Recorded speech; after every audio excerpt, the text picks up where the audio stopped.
Thank you. Good evening. Good evening, ladies and gentlemen, and welcome to Fenimore Art Museum's Lucy B. Hamilton Amphitheater. My name is Danielle Henrici. I am the founding co-artistic director of Glimmer Globe Theater, and on behalf of the entire cast and crew, we are so thrilled that you are here with us tonight. I just want to say a very special hello to my 3-year-old son and my little tiny daughter, baby 4-month-old Vivian. She's here for the first time, so. Oh no!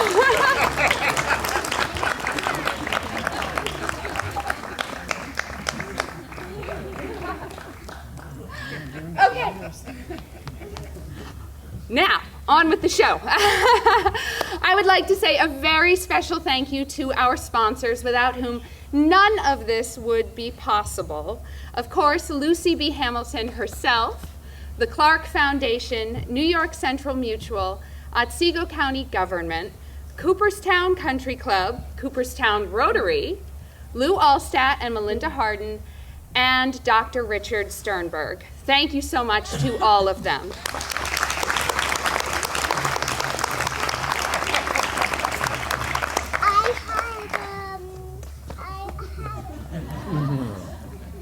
Exton pursued by bear. Go.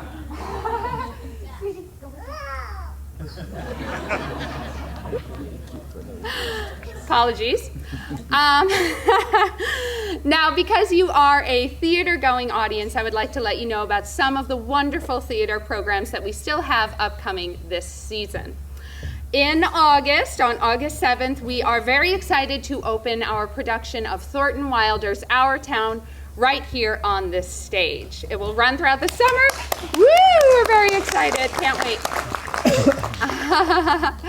And then across the street over at the Farmers Museum, on weekends through this summer and into mid-September, we have 2 wonderfully funny farces running on Saturdays and Sundays, and you really should not miss them. They're delightful.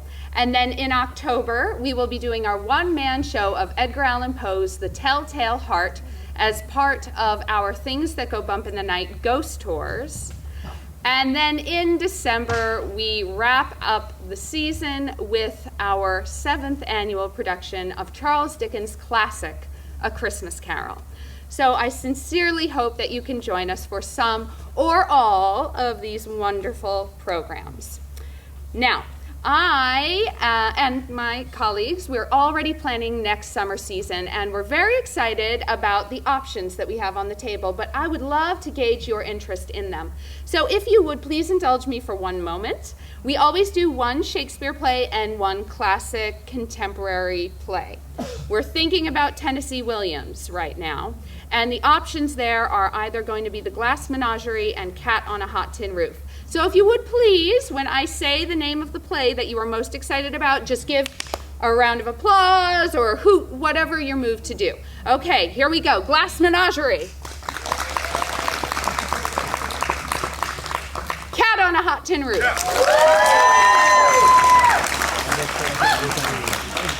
Hey, cat, no menagerie. Got it. Okay, that's not fair because I put more emphasis on the cat one, so I think I biased you all. Okay, and so then we move on to Shakespeare, and the options are either As You Like It or The Tempest. Okay, ready? As You Like It. Yep. The Tempest.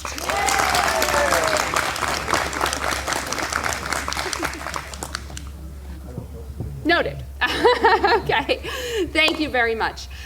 Just a little housekeeping here. There is 1 15-minute intermission. You will know it is intermission because we stop talking and exit the stage.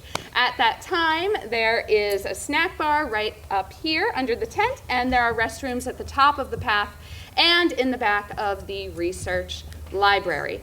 You are welcome to take photos, but please do refrain from using the flash so that we do not blind the actors. You can take a moment now to silence your cell phones as well. And, ladies and gentlemen, if you enjoy yourselves this evening, please do take a moment to leave a review on Facebook. It really helps us get the word out about our lovely little theater company. That's not right at all. I mean, Thank you so much for enjoying live theater. I'm going. Hey. Sorry, folks, just one moment. Oh my God! Oh, my brother Seabass is a copy. That's something to say. Excuse me, honey. Come on, man. Help me out of here, buddy. Why don't we just go this way over here? Hey, whoa. Oh, you okay? Some kind of tourist thing. I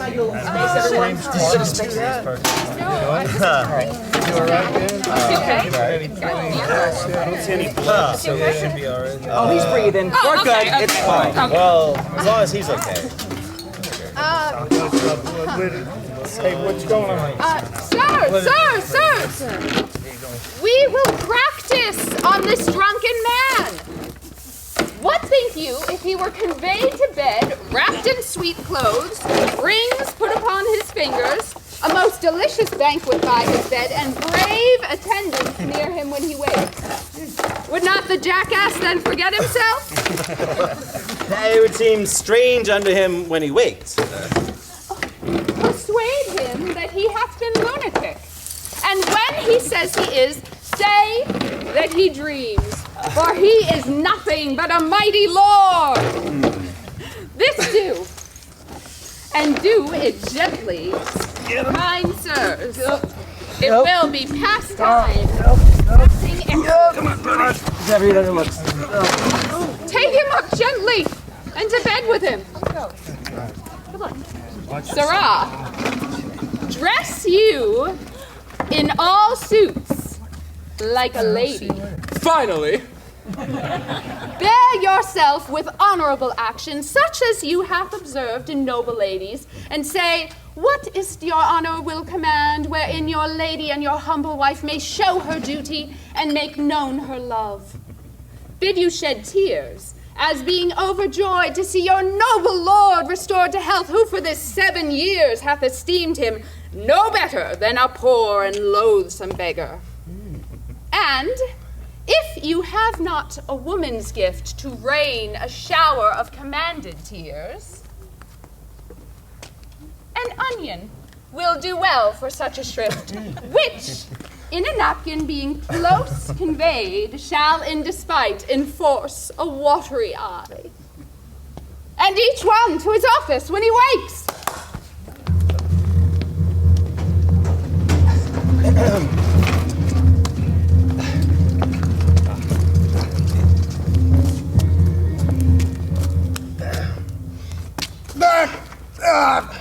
God's sake! A pot of small ale. Wilt, please thy lord, drink a cup of wine. Will, please your honor, taste of these conserves. What raiment will your honor wear today? What in the hell? My name's Christopher Sly. Don't call me honor or lordship. Never drank wine in my life, and what the hell are conserves? And don't ask me what I'm gonna wear. I got no more jackets than backs, no more socks than legs, no more shoes than feet. Hell, sometimes more feet than shoes. Heaven cease this idle humor in your honor. Oh, that a mighty man of such descent, of such possessions, and so high esteem should be infused with so foul a spirit. What, are you trying to make me mad? Am I not Christopher Sly? No. Old Barry Sly's son? No. No. You ask Marion Hackett, the fat bartender at Cooley's, if she knows who I am. I walked out on a 16 ale tab there. This it is that makes your lady mourn. This is it that makes your servants droop. Hence comes it that your kindred shuns your house, as beaten hence by your strange lunacy. Look how thy servants do attend on thee, each in his office, ready at thy beck. Wilt thou have music? Hark, Apollo plays. Or wilt thou sleep? We'll have thee to a couch softer and sweeter than the lustful bed on purpose trimmed up for Semiramis. Say that we'll walk. We will bestrew the ground. Bestrew. Dost thou love hawking? Thou hast hawks will soar above the morning lark? Or will thou hunt Thy hounds will make the welkin answer them and fetch shrill echoes from the hollow air. Dost thou love pictures? We will fetch thee straight Adonis, painted by a running brook. We'll show thee Io as she was a maid, or we'll show thee Daphne roaming through a thorny wood. Thou art a lord, and nothing but a lord. Thou hast a lady far more beautiful than any woman in this waning age.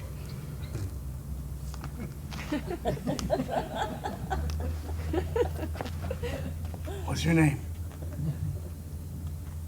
What's your name? Tessa? Tessa? Am I a lord? Yes. And have I such a lady? Yes. Or do I dream? No. Or have I dreamed till now? I do not sleep. I see, I hear, I speak. I smell sweet savors and I feel soft things. By my word, I am a lord indeed. Well, bring our lady hither into our sight. Once again, a pot of the smallest ale. How fares my noble lord? Mary, I fare well enough for here's cheer. Where's my wife? Dear noble lord, what is thy will with her? You're my wife and will not call me husband, but my men should call me lord. I am your goodman. My husband and my lord and husband. I am your wife in all obedience. Servants, leave me and her alone. Madam, undress you and come you now to bed. Thrice, noble lord, let me entreat of you to pardon me for a night or two, for your physicians have expressly charged that I should yet absent me from your bed. I hope this reason does stand for my excuse. Aye, it stands, but I may hardly tarry so long. Come on. Your honor's players, heeding your amendment, have come to play a pleasant comedy. Seeing too much sadness hath congealed your blood, therefore they thought it good you hear a play, and frame your mind to mirth and merriment. What, household stuff? It is a kind of history. Well, we'll see it. Come, madam wife. We'll sit and let the world slip, for we shall ne'er be younger.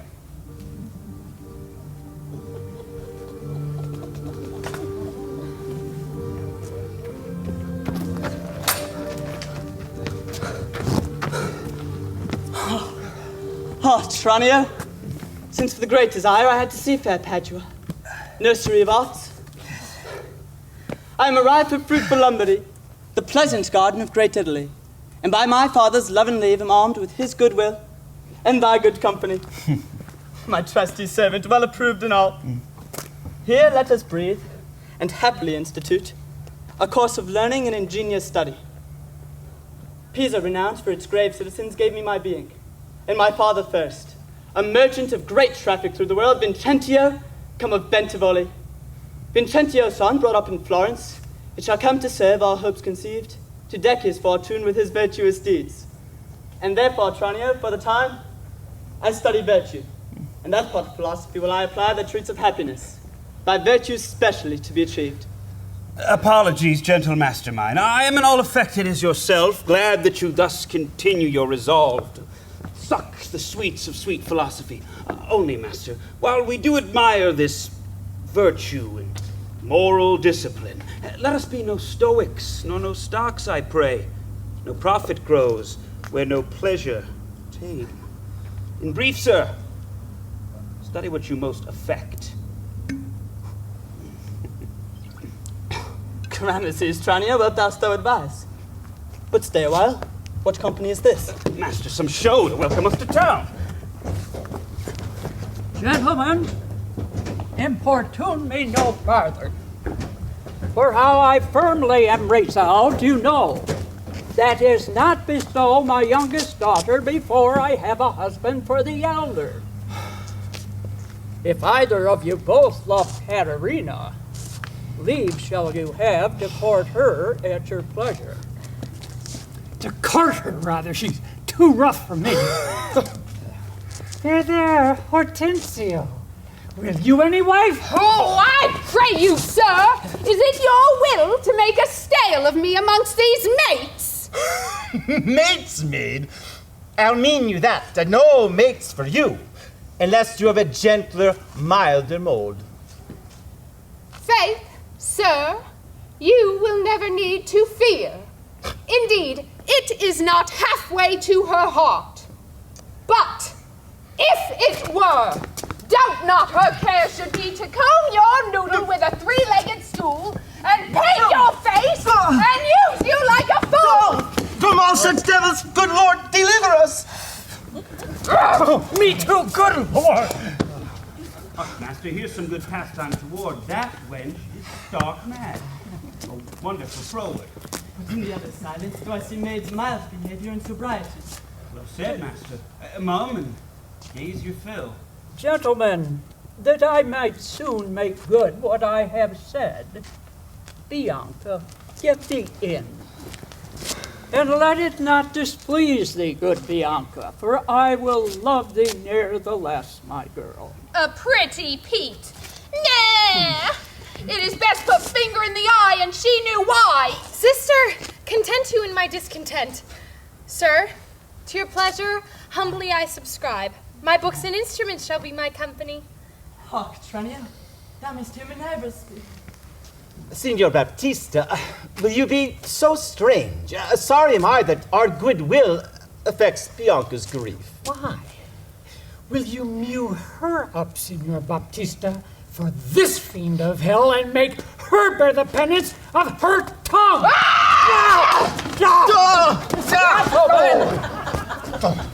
Content ye, I am resolved. Go in, Bianca. And for I know she taketh most delight in music, instruments, and poetry. Schoolmasters will I keep within my house fit to instruct her youth. If you, Hortensio, or Signor Gremio, you know any such, prefer them hither. And so, farewell. Katherina, you may stay. I have more to commune with Bianca. Why? And I trust I may go too, may I not? What? Shall I be appointed ours as though belike I knew not what to take and what to leave? Ah!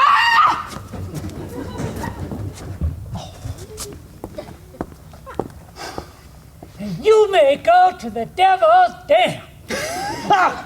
Your gifts are so good, here's none will hold you. Their love is not so great, Hortensio, that we may fast it fairly out. Farewell. Yet, for the love I bear, my sweet Bianca, if I can by any means light on a fit man to teach her that wherein she delights, I will wish him to her father. So will I, Signor Gremio. But a word, I pray. Though the nature of our quarrel yet never brooked parley, know now, upon advice, it toucheth us both, that we may yet again have access to our fair mistress, and be happy rivals in Bianca's love, to labor, and to effect one thing special. What's that, I pray? Marry, sir, to get a husband for his sister. A husband? A devil! I say a husband. I say a devil. Thinkest thou, Hortensio, though her father be very rich, any man is so very a fool to be married to hell?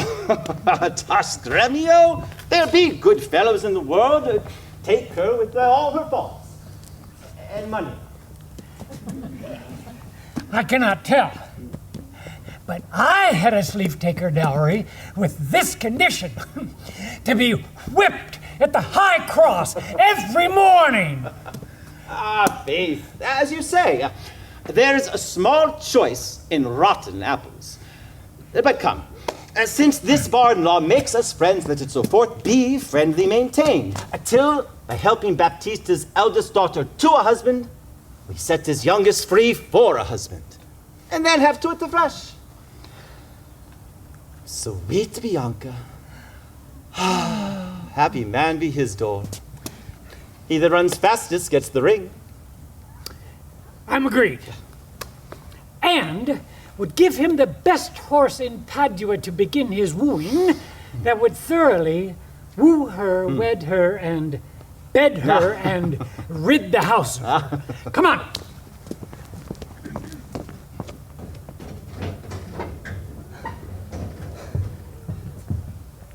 I pray, sir, tell me, is it possible that love should of a sudden take such hold? Oh, Tranio, till I found it to be true, I never thought it possible or likely. But now in plainness do confess to thee.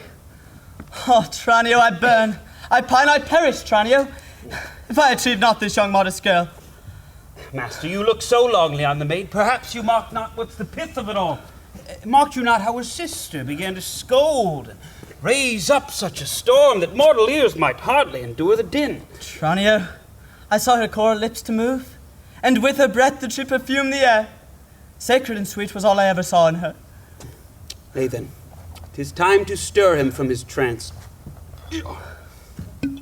I pray awake, sir! If you love the maid, bend thoughts and wits to achieve her.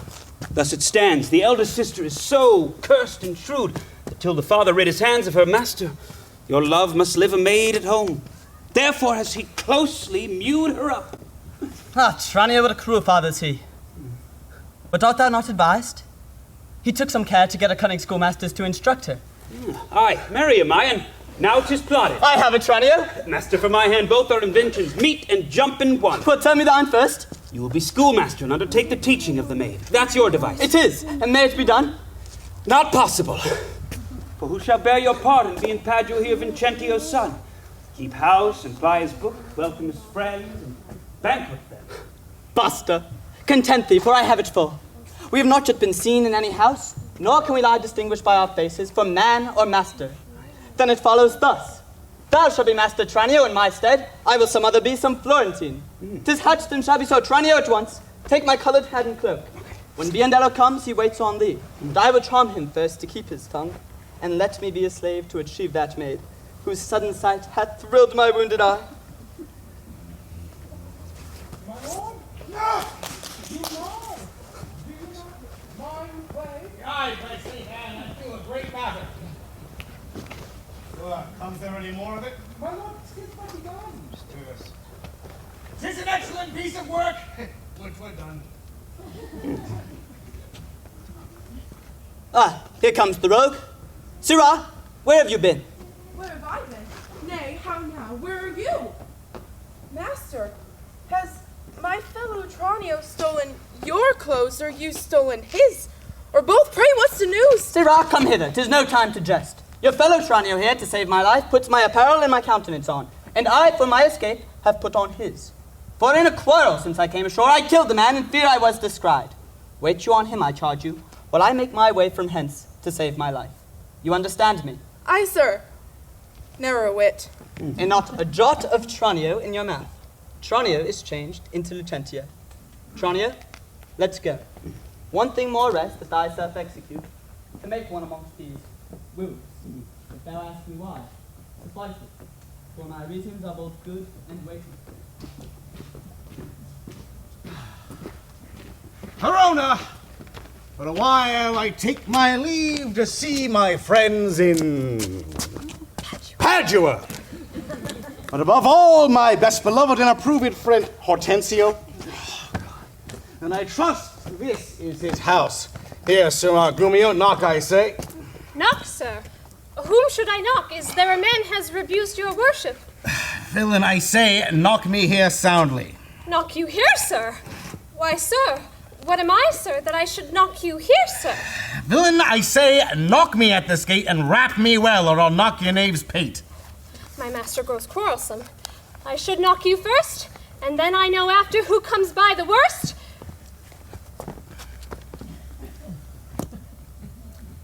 Will it not be? Well, sir, if you'll not knock, I'll ring it. Help, masters, help, my master is bad! Now knock when I bid you, Sir Villain. Oh, how now? What's the matter? Oh, my old friend Gremio. Oh, and my good friend Petruchio. Hey, are you all at Verona? If this be not a lawful case for me to leave his service, sir, look you, sir, He bid me knock him and rap him soundly, sir. Well, was it fit for a servant to use his master so? Whom would to God I had well knocked at first, then had not Gremio come by the worst. I bade the rascal knock upon your gate, and could not get him from my heart to do it. Knock at the gate? Oh, heavens! Spake you not these words plain? Sirrah, knock me here, rap me here, knock me well, and knock me soundly. And now come you with knocking at the gate? Sirrah, be gone or talk not, I advise you. Tell me now, sweet friend, what happy gale blows you to Padua here from old Verona? Yeah, such winds as scatter young men through the world.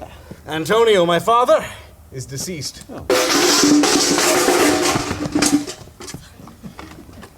And I have thrust myself into this maze, happy to withe and thrive as best I may. Crowns in my purse I have, and goods at home, and so am come abroad to see the world. Petruchio, shall I come roundly to thee and wish thee to a shrewd, ill-favored wife? Thou'dst thank me but a little for my counsel, and yet, I promise you, she shall be rich, and very rich. But thou art too much my friend. I'll not wish thee to her. Signor Hortensio, twixt such friends as we, few words suffice, therefore, if thou know one rich enough to be Petruchio's wife, as wealth is burden of my wooing dance, and be she as foul as was Florentia's love, as old as Sibyl, or as cursed and shrewd as Socrates and Pippin. Classical education is dead. Or to where she moves me not, or not removes affection's edge in me, were she as rough as are the swelling Adriatic seas, I come to wive it wealthily in Padua. If wealthily, then happily in Padua. Nay then, he tells you flatly what his mind is. Why? Give him gold enough and marry him to a puppet, or to an aglet baby, or to an old trot with ne'er a tooth in her head, though she have as many diseases as 52 horses. Why, nothing comes amiss, so money comes with all. Woo! I can, Petruchio, help thee to a wife with wealth enough, and young, and beauteous. Her only fault, and, that is fault enough, is that she is intolerable cursed, and shrewd, and froward, and so beyond all measure that were my state far worse than it is, I would not wed her for a mine of gold. Hortensio, peace! Thou knowest not gold's effect. Tell me her father's name, and that is enough, for I will board her though she chide as loud as thunder when the clouds in autumn crack. Her father's name is Baptista Minola, an affable, courteous gentleman. Her name is Katherine Minola, renowned in Padua for her scolding tongue. I know her father, though I know not her, and he knew my deceased father well. I will not sleep, Hortensio, till I see her. Nay, I pray you, sir, let him go while this humor lasts. Oh, my word, and she knew him as well as I do, she would think scolding would do little good upon him. She may perhaps call him half a score knaves or so. Why, that's nothing. When he begin once, he'll rail in his rope tricks. I'll tell you what, sir, and she stand him but a little, he'll throw a figure in her face and so disfigure her with it, that she shall have no more eyes to see withal than a cat.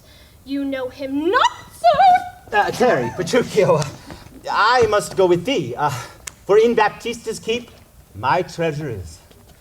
He hath the jewel of my life in hold, his youngest daughter, beautiful Bianca. Supposing it a thing impossible for those defects I have before rehearsed, that ever Katharina will be wooed, and therefore this order hath Baptista ta'en, that none shall have access unto Bianca until Katharina the Cursed have got a husband. Katharina the Cursed, a title for a maid of all titles, the worst. Ooh. Now shall my friend Petruchio do me grace, and offer me, disguise it in sober robes to old Baptista as a schoolmaster, well seen in music, to instruct Bianca, that so I may, by this device at least, have leave and leisure to make love to her, and, unsuspected, court her by herself. Yes, sir. Look about you. Who goes there? Ha! Peace, Gremio? Ah, 'tis the rival of my love. Petruchio, stand by a while. A proper stripling and an amateur. Very well. I have perused the note. Hark you, sir. I'll have them very fairly bound. All books of love.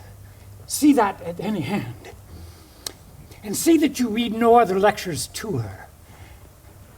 You understand me? And take your paper too, and let me have them very well perfumed, for she is sweeter than perfume itself to whom they go to.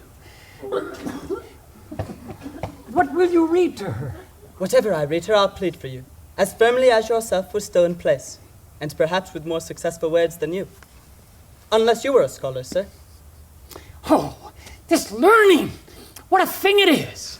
Oh, this woodcock, what an ass it is. Peace of the groom, no. Ah! God save you, Signor Gremio. And you are well met, Signor Hortensio. Trow you whither I am going? To Baptista Minola. I promise to inquire carefully about a young man, a schoolmaster, for the fair Bianca.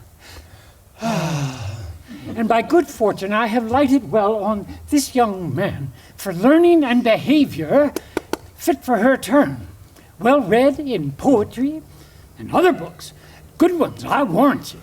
Oh, 'tis well. I too have met a gentleman, hath promised to help me to another, a fine musician, to instruct our mistress. So shall I no whit be behind in my duty to fair Bianca, so beloved of me. Beloved of me, and that my deeds shall prove. And that his bag shall prove. Gremio, 'tis now no time to vent our love. Here's a gentleman whom by chance I met. Upon agreement from us to his liking, we'll undertake to woo cursed Katharina, yea, and to marry her, if her dowry please.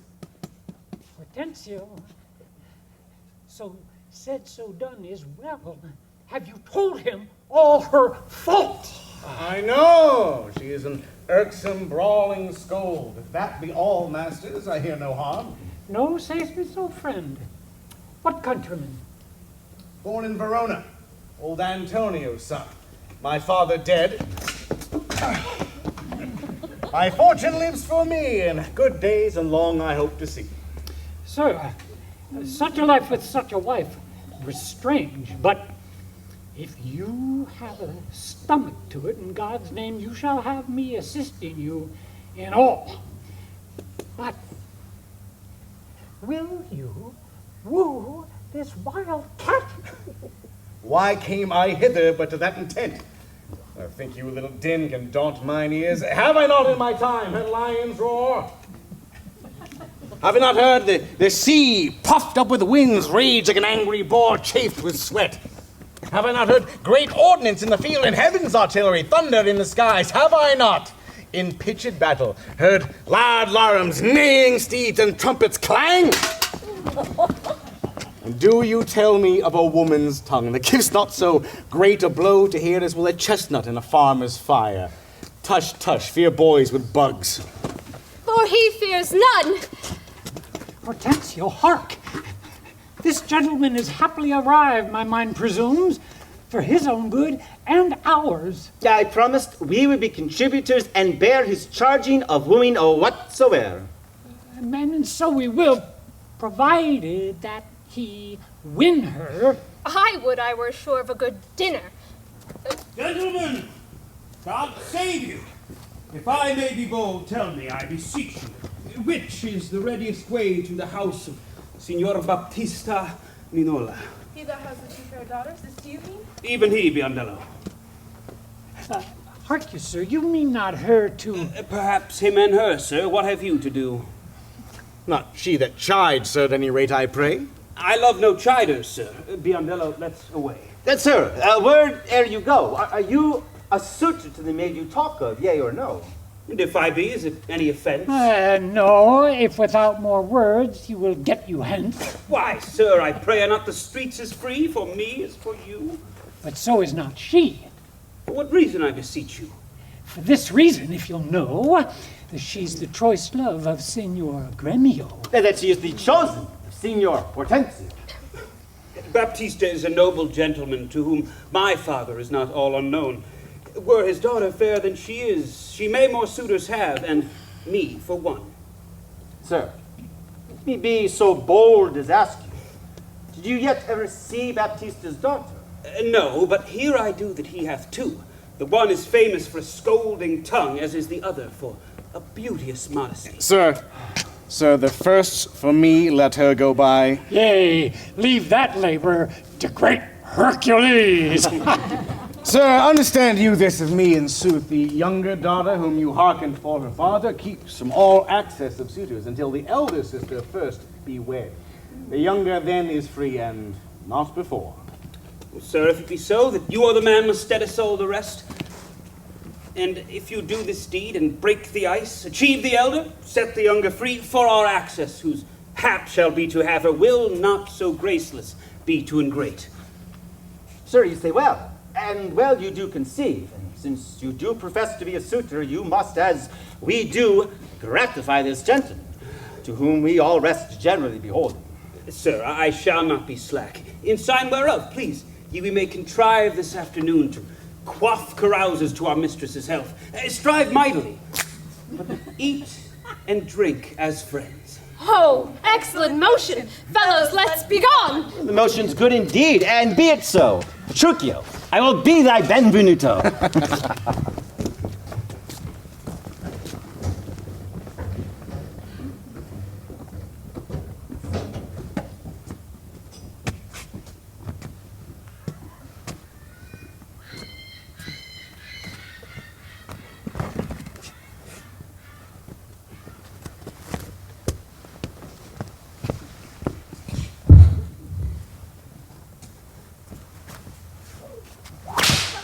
Good sister, wrong me not, nor wrong yourself. To make a bondsmaid and a slave of me, that I disdain. Before these other gods, unbind my hands. I'll pull them off myself. Or what you will command me will I do, so well I know my duty to my elders. Of all thy suitors, here I charge thee. Tell whom thou lovest best. See thou dissemble not. Believe me, sister, of all the men alive, I never yet beheld that special face which I could fancy more than any other. Minion, thou liest! Is it not Hortensio? If you affect him, sister, here I swear, I'll plead for you myself, but you shall have him. Oh, then, belike, you fancy riches more. You will have Gremio to keep you fair. Is it for him you do envy me so? Nay, then you jest, and now I well perceive you have but jested with me all this while. I prithee, Sister Kate, untie my hands. If that be jest, then all the rest was so. Why, how now, Jane? Whence grows this insolence? Bianca, stand aside. Poor girl, she weeps. Go ply thy needle. Meddle not with her. For shame, thou helling of a devilish spirit! Why dost thou wrong her that did ne'er wrong thee?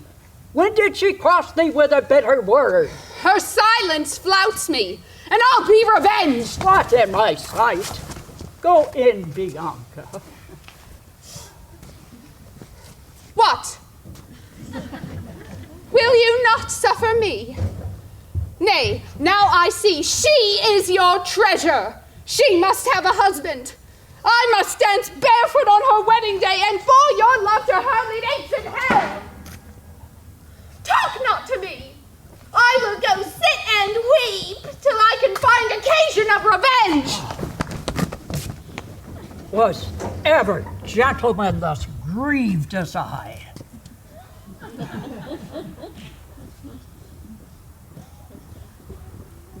But who comes here?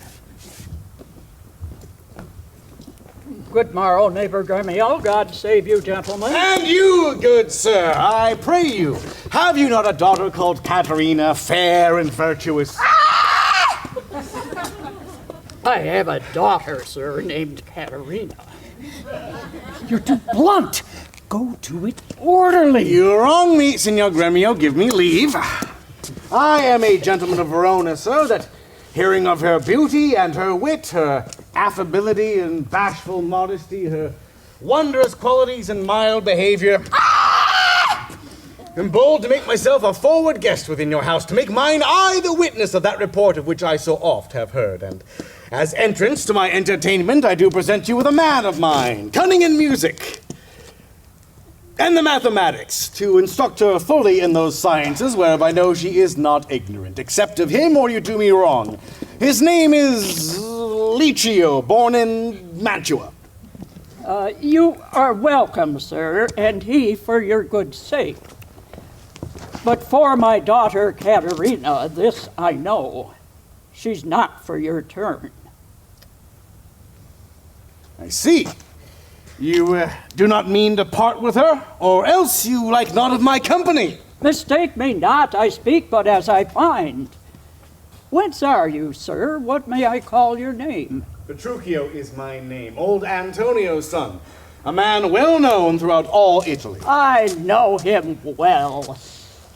You are welcome for his sake. Saving your tale, Petruchio, I pray, let us that are poor petitioners speak too. But Carolyn, you are marvelous forward. Pardon me, Signor Gremio, I would fain be doing. I doubt it not, sir, but you will curse your wooing.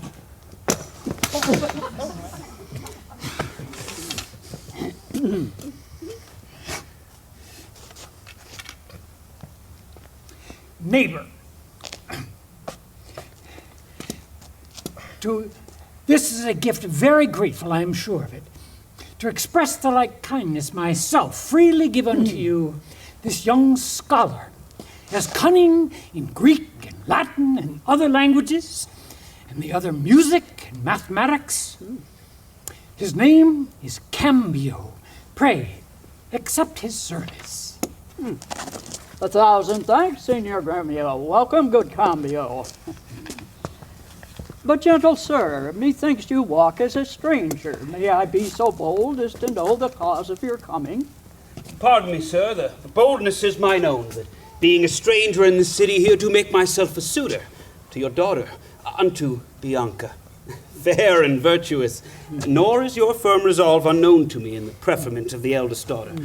This liberty is all that I request, that upon knowledge of my parentage I may have welcome amongst the rest that woo, and free access and favor as the rest.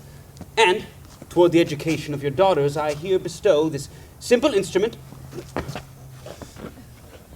and this small packet of Greek and Latin books. If you accept them, then their worth is great. Lucentio is your name? Whence, I pray? Of Pisa, sir.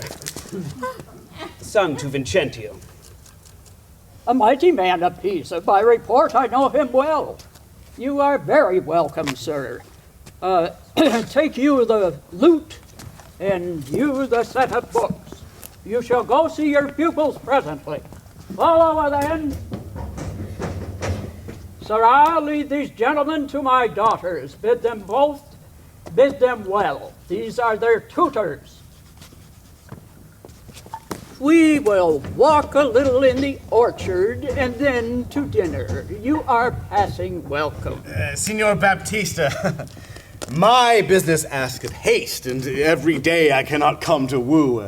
You knew my father well, and in him me, left solely heir to all his lands and goods, which I have bettered rather than decreased. Then, tell me, if I get your daughter's love, what dowry will I have with her to wife? After my death, the 1/2 of my lands, and in possession 20,000 crowns. And for that dowry, I will assure her of her widowhood, be that she survived me, in all my lands and leases whatsoever. Let specialities be therefore drawn between us. When that special thing is well obtained, that is her love, for that is all in all. Why, that is nothing. For I tell you, Father, I am peremptory as she is proud-minded, and where two raging fires meet together, they do consume the thing that feeds their fury. So I to her, so she yields to me, for I am rough, and woo not like a baby. Well, mayest thou woo, and happy be thy speed. How now, friend? Why dost thou look so pale? For fear, I promise, if I look pale. What, will my daughter be a good musician? I think she'll sooner prove a soldier, and iron may hold her, but never loose. Oh, well, then thou canst not break her to the lute. I know, for she hath broke the lute to me. I did but tell her. She mistook her frets and bowed her hand to teach her fingering with a most impatient, devilish spirit. Frets call you these, quoth she. I'll fume with them, and with that word, she struck me on the head, and threw the instrument my pate made way. And there I stood amazed for a while, as on a pillory, looking through the lute. Well, she did call me rascal fiddler, and twangling jack, and 20 such vile terms that she has studied to misuse me so. By my word, it is a lusty wench. I love her 10 times more than ever I did. How I long to have some chat with her. Go with me, and be not so discomforted. Proceed and practice with my younger daughter, for she is apt to learn and thankful for good terms. Signor Petruchio, will you go with us, or shall I send my daughter Kate to you? I pray you, do.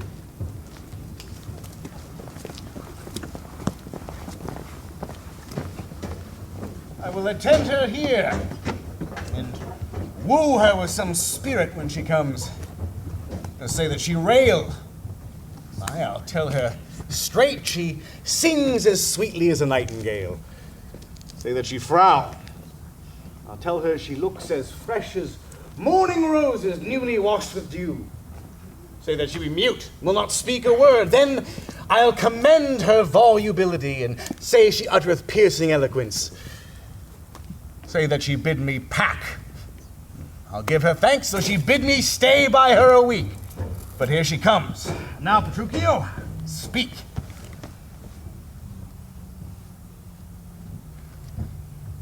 Good morrow, Kate. For that is your name, I hear. Well have you heard, but something hard of hearing. They call me Katherina, that do talk of me. In faith you lie, for you are called plain Kate. And bonny Kate. Sometimes Kate the cursed, but Kate. The prettiest Kate in Christendom. Kate of Kate Hall, my super dainty Kate. For dainties are all Kate. Therefore, Kate, take this of me, Kate of my consolation. Hearing thy mildness praised in every town, thy virtue spoke of, and thy beauty sounded, yet not so deeply as to thee belongs, myself am moved to woo thee for my wife. Moved? In good time, let him that moved you hither remove you hence. I knew you were at the first, you were immovable. Why, what's immovable? A joint stool. Now I sit it, come! Sit on me. Asses are made to bear, and so are you. Women are made to bear, and so are you. No such jade as you, if me you mean. Alas, good Kate, I will not burden thee, for knowing thee to be but young and light. Too light for such a swain as you to catch, and yet as heavy as my weight should be. Should buzz? Well taken, like a buzzard. Oh, slow-winged turtle, shall a buzzard take thee? Aye, for a turtle if he takes a buzzard. Come, you wasp. In faith, you are too angry. If I be waspish, best beware my sting. My remedy then is to pluck it out. Aye, if the fool could find it where it lies. Who knows not where a wasp does wear his sting in his tail? In his tongue. Whose tongue? Yours, if you talk of tails, and so farewell. What, with my tongue in your tail? Nay, come again. Well, good Kate, I am a gentleman. Oh, that I'll try. I swear I'll cuff you if you strike again. So may you lose your arms. If you strike me, you are no gentleman. And if no gentleman, why then no arms. A herald, Kate. Oh, put me in my books. Oh, what is your crest, a coxcomb? A combless cock, so Kate will be my hen. No cock of mine.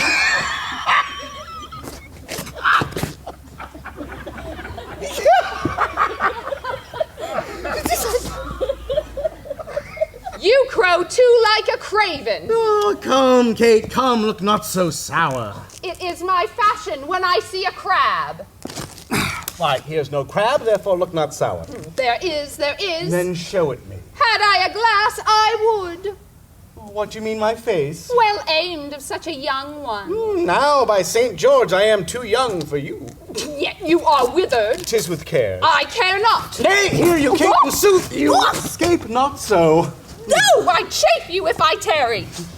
Let me go! No, not a whit, for I find you passing gentle. 'Twas told me you were rough and coy and sullen, and now I find report to be a very liar, for thou art pleasant, gamesome, and passing courteous, but slow in speech. Yet sweet as springtime flowers, thou canst not frown, thou canst not look askance, nor bite the lip. As angry wenches will, nor hast thou pleasure to be cross in talk, but thou with mildness entertainst thy wooers with gentle conference, soft and affable. Why does the world report that Kate doth limp?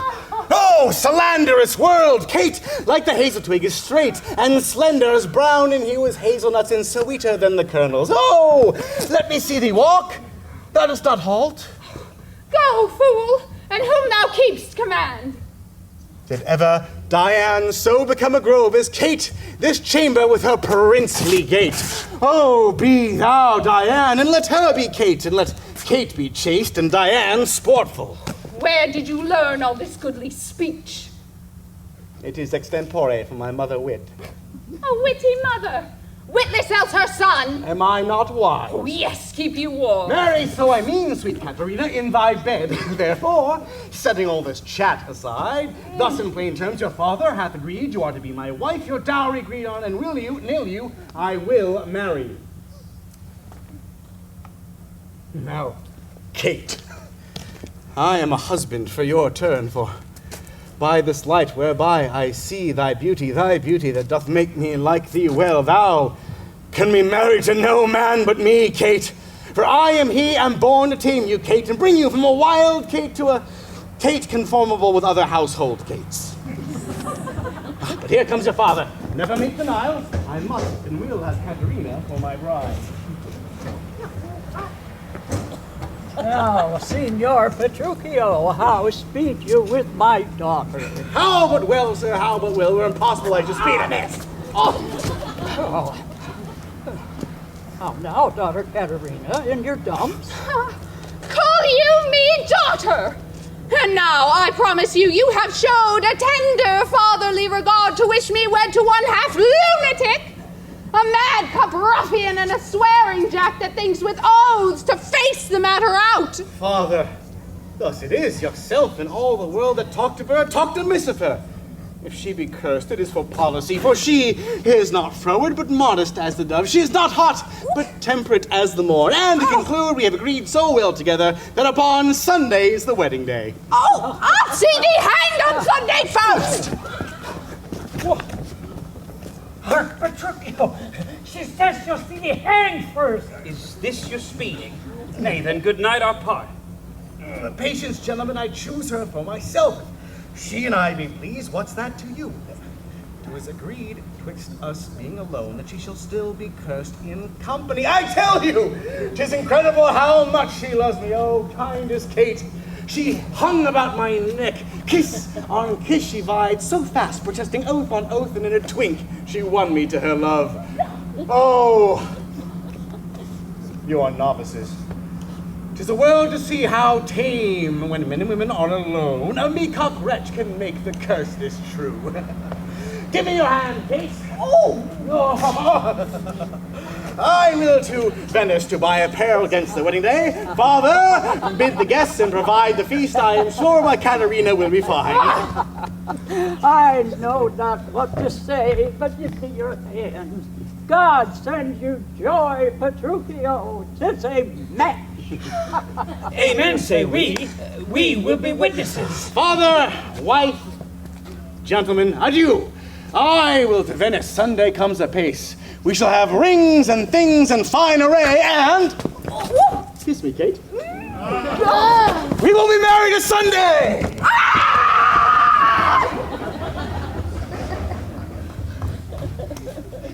was ever match clapped up so suddenly. Faith, gentlemen, for now I play the merchant's part and venture madly on a desperate mart. 'Twill bring you gain or perish on the seas. The gain I seek is quiet in the match. But now, Baptista, to your younger daughter, now is the day we long have looked for. I'm your neighbor and was suitor first. And I am the one that love Bianca more than words can witness or your thoughts can guess.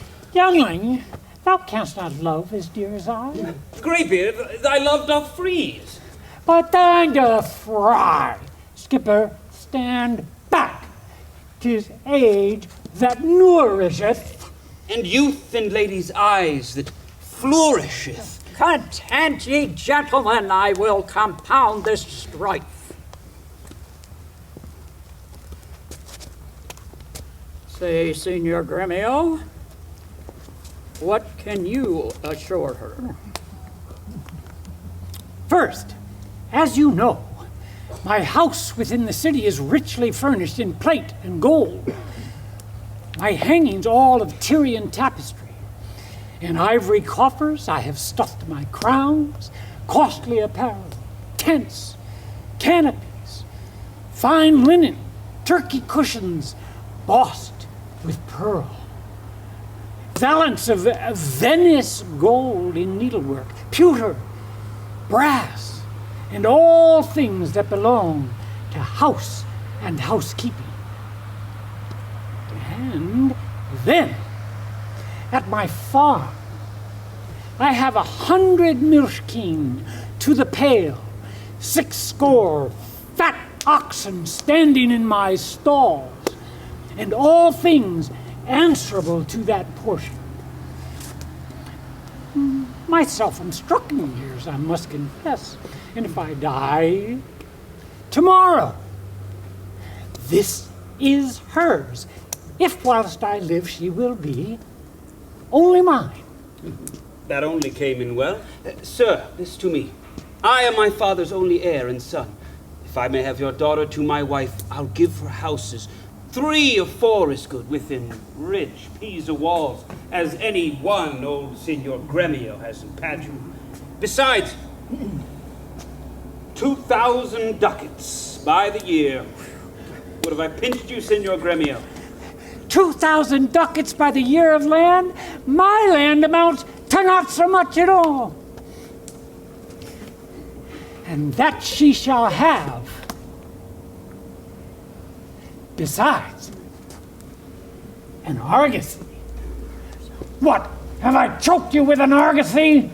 Gremio, 'tis known my father has no less than 3 argosies, besides 2 galleasses and 12 tight galleys. These I will assure her, and twice as much whate'er thou offerest next. Nay, I have offered all. I have no more. And she can have no more than all I have. If you like me, she shall have me and mine. Well, then the maid is mine from all the world. By your firm resolve, Gremio is outvied. I must confess your offer is the best. And let your father make her the assurance. She is your own else. Well, gentlemen, I am thus resolved. On Sunday next, you know my daughter Katherine is to be married. Now the Sunday following shall Bianca be bride to you. If you, this assurance. If not, Signor Gremio. And so I take my leave and thank you both. Adieu, good neighbor.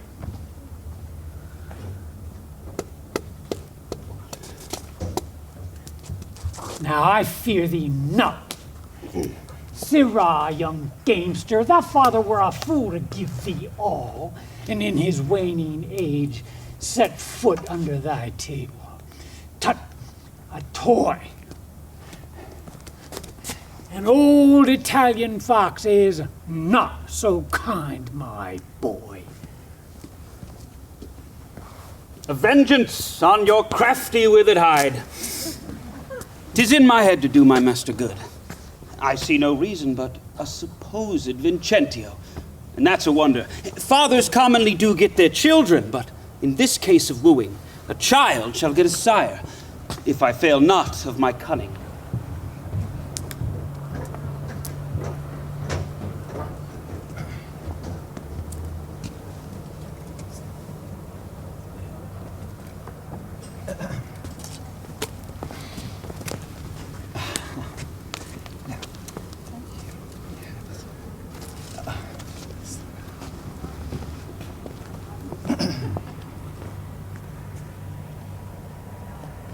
Fiddler? What bet? You grow too forward, sir. But a wrangling pedant, this is the patroness of heavenly harmony. When in music we have spent an hour, your lecture shall have leisure for as much. Preposterous ass that never read so far to know the cause that music was ordained. Was it not to refresh the mind of man after his day of studies or his usual pain?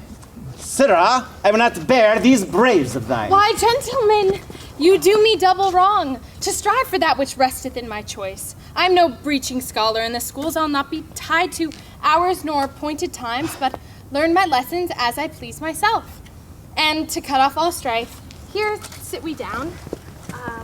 Take you your instrument, play you the whiles. His lecture will be done ere you have tuned. Yeah, you'll leave his lecture when I'm in tune. That will never be. Tune your instrument. Where left we last? Here, madam. Hic ibot semevis, hic es segea telas, hic steterot, preame, regia celsa sanis. Construe them. Hic ibot, as I told you before, semevis, my name is Lucentio. Hic es, son unto Vincentio of Pisa, segea telas, disguised thus to get your love. Hic steterot, and that Lucentio that comes a-wooing, preame, is my man Tranio.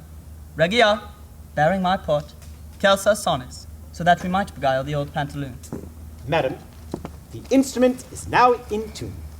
Let's hear. Oh, fie! The treble jars. Spit in the hole, man, and tune again. Now let me see if I can construe it. Hic ibot simois, I know you not. Hic es sigea tellus, I trust you not. Hic steterat preami, take heed he hear us not.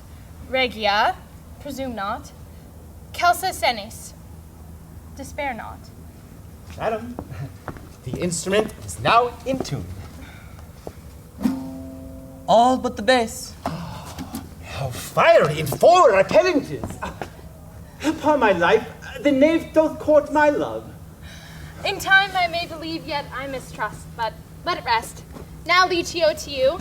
Good masters, take it not unkindly, pray, that I've been thus pleasant with you both. You may go walk. Give us leave a while. My lessons make no music in 3 parts. Are you so formal, sir? Well, I must wait. And watch withal, for but I be deceived, I find musician groweth amorous.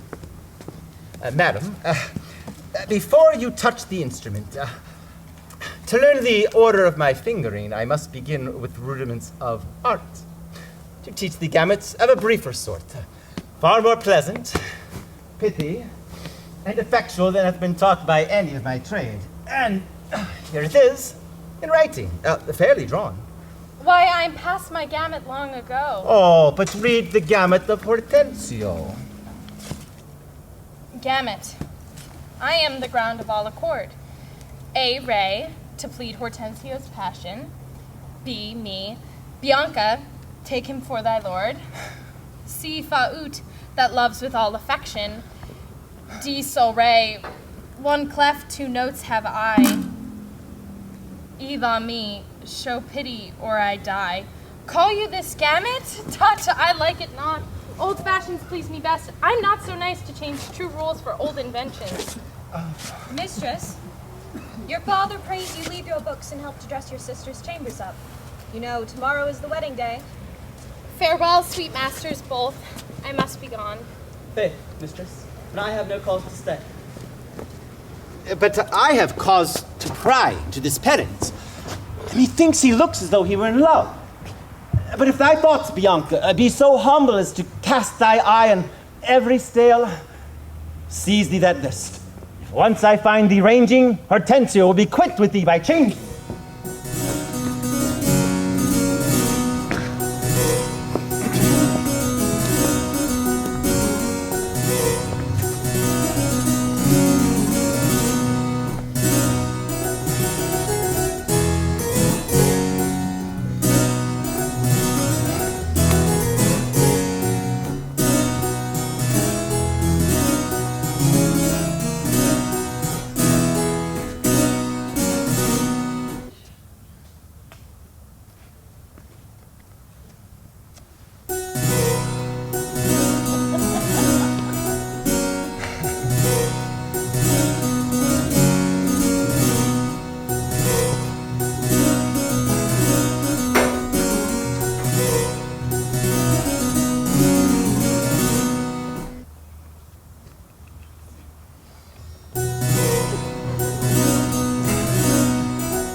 Lucentio, this is the appointed day that Katherine and Petruchio should be married, and yet we hear not of our son-in-law. What will be said? What mockery will it be? No shame but mine! I must, forsooth, be forced to give my hand opposed against my heart unto a mad-brain rudesby full of spleen, who wooed in haste and means to wed at leisure. I told you he was a frantic fool, hiding his bitter jests and blunt behavior. And to be noted for a merry man, he'll woo 1,000, point the day of marriage, make feasts, invite friends, and proclaim the banns, yet never means to wed where he hath wooed. Now must the world point at poor Katharina and say, Lo, there is mad Petruchio's wife. If it would please him, come and marry her. Patience, good Katharina, and Baptista too. Upon my life, Petruchio means but well. Though he be blunt, I know him passing wise. Though he be merry, yet withal he's honest. Would Katharina had never seen him, though. Oh, girl, I cannot blame thee now to weep, for such an injury would vex a very saint, much more a shrew of thy impatient humor. Oh, master, news, all news, and such news! Is it old and new too? How can that be? Why is it not news to hear Petruchio's coming? Is he come? Why, no, sir. What then? He is coming. When will he be here? When he stands where I am and sees you there. But say, what to thine old news? Why, Petruchio is coming in a new hat and an old jerkin, a pair of breeches thrice turned, a pair of boots that have been candle cases, one buckled, another laced, and an old sword taken out of the town armory with a broken hilt and chaplet. 'Tis some odd humor pricks him to this fashion. Yet he oftentimes comes but mean apparelled. I'm glad he comes howsoever he comes. Why, sir, he comes not. Didst thou not say he comes? Who, that Petruchio came? Aye, that Petruchio came. No, sir. I say his horse comes, with him on his back. Why, that's all one. Nay, by St. Jamie, I hold you a penny. A horse and a man is more than one, and yet not many. Where be these gods? Who's at home? You are welcome, sir. And yet I come not well. And yet you halt not? Not so well apparelled as I wished you were. But where is my Kate? Where is my lovely bride? How does my father? But gentles, methinks you frown, and wherefore gaze this goodly company as if they beheld some wondrous monument, some comet or unusual prodigy? Why, sir, you know this is your wedding day. First were we sad, fearing you would not come, now sadder that you come so unprovided. An eyesore to our solemn festival. And Tell us, what occasion of import hath so long detained you from your wife? Harsh it were to hear and hard to tell. Suffice it, I am come to keep my word. But where is Kate? I stay too long from her. The morning wears, 'tis time we were at church. See not your bride in these unreverent robes. Go to my chamber and put on clothes of mine. Not I, believe me. Thus I'll visit her. But thus I trust you will not marry her. Even thus, therefore, had done with words. To me she's married, not to my clothes. But what a fool I am to chat with you when I should bid good morrow to my bride and seal the title with a lovely kiss. He hath some meaning in his mad attire. We will persuade him, be it possible, to put on better ere he go to church. I will follow to see the event of this. As I before unpardoned your worship, I am to get a man. Whate'er he be, it skills not much, will fit him to our turn, and he shall be Lucentio Pisa. Make assurance here in Padua of greater sums than I have promised. So shall you quietly enjoy your hope, and marry sweet Bianca, with consent. 'Twere good, methinks, to still our marriage. Which once performed, let all the world say no. I'll keep mine own despite of all the world. That by degrees we mean to look into. Signor Gremio, came you from the church? As willingly as ere I came from school. And is the bride and the bridegroom coming home?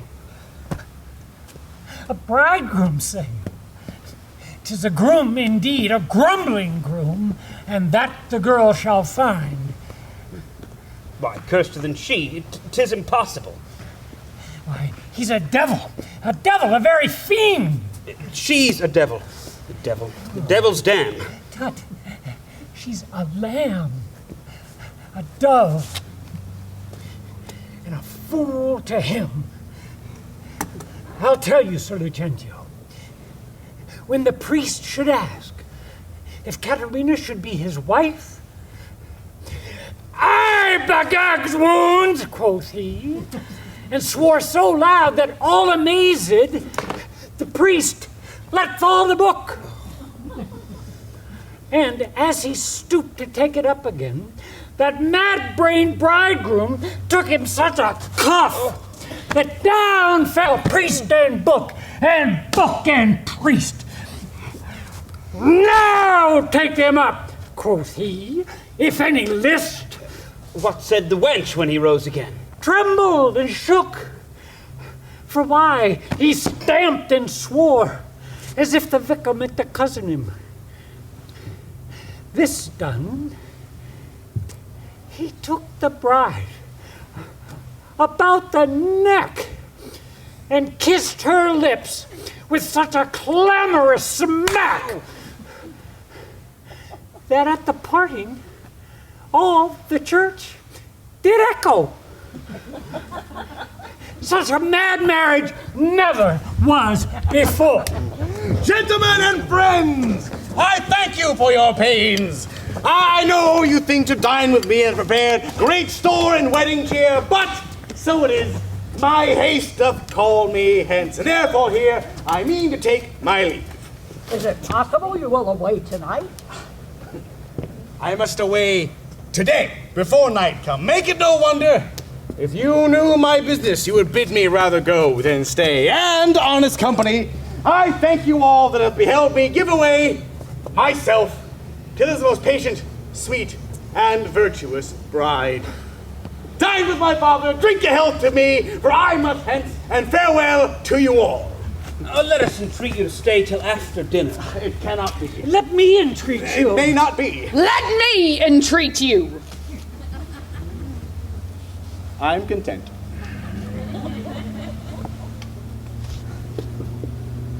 Are you content to stay? I'm content that you entreat me stay, and yet not stay and treat me how you can. Now, if you love me, stay! Gremio, my horse. Aye, sir. They be ready? The oats have eaten the horses. Nay, then, do what thou canst. I will not go today, no, nor tomorrow, not till I please myself. The door is open, sir. There lies your way. For me, I'll not be gone till I please myself. Nay, prithee, Kate, be not angry. Why will be angry? What hast thou to do? Aye, marry, sir, now it begins to work. Gentlemen, forward to the bridal dinner. I see a woman may be made a fool if she had not a spirit to resist. They shall go forward, Kate, at thy command. Obey the bride, you that attend on her. Go to the feast, revel and domineer, carouse full measure to her maidenhead. Be mad and merry, or go hang yourselves. But for my bonny bride, she must with me. What? But not so big, nor stamp, nor stare, nor fret. I will be master of what is mine. Oh. She is my goods, my chattels, my house, my household stuff, my field, my barn, my horse, my ox. My ass! My anything! And here she stands! Touch her! Whoever dare! I'll bring mine action on the proudest he that stops my way in Padua. Gremio, draw forth thy weapon! We are beset with thieves! Defend thou, mistress, if thou be a man! Fear not, sweet wench! They shall not touch thee! I'll buckle thee against 1,000,000! Nay, let them go. A couple of quiet ones. Went they not quickly, I should die with laughing. All mad matches, never was the like. Mistress, what's your opinion of your sister? That, being mad herself, she's madly mated. I warrant him. Petruchio is cated.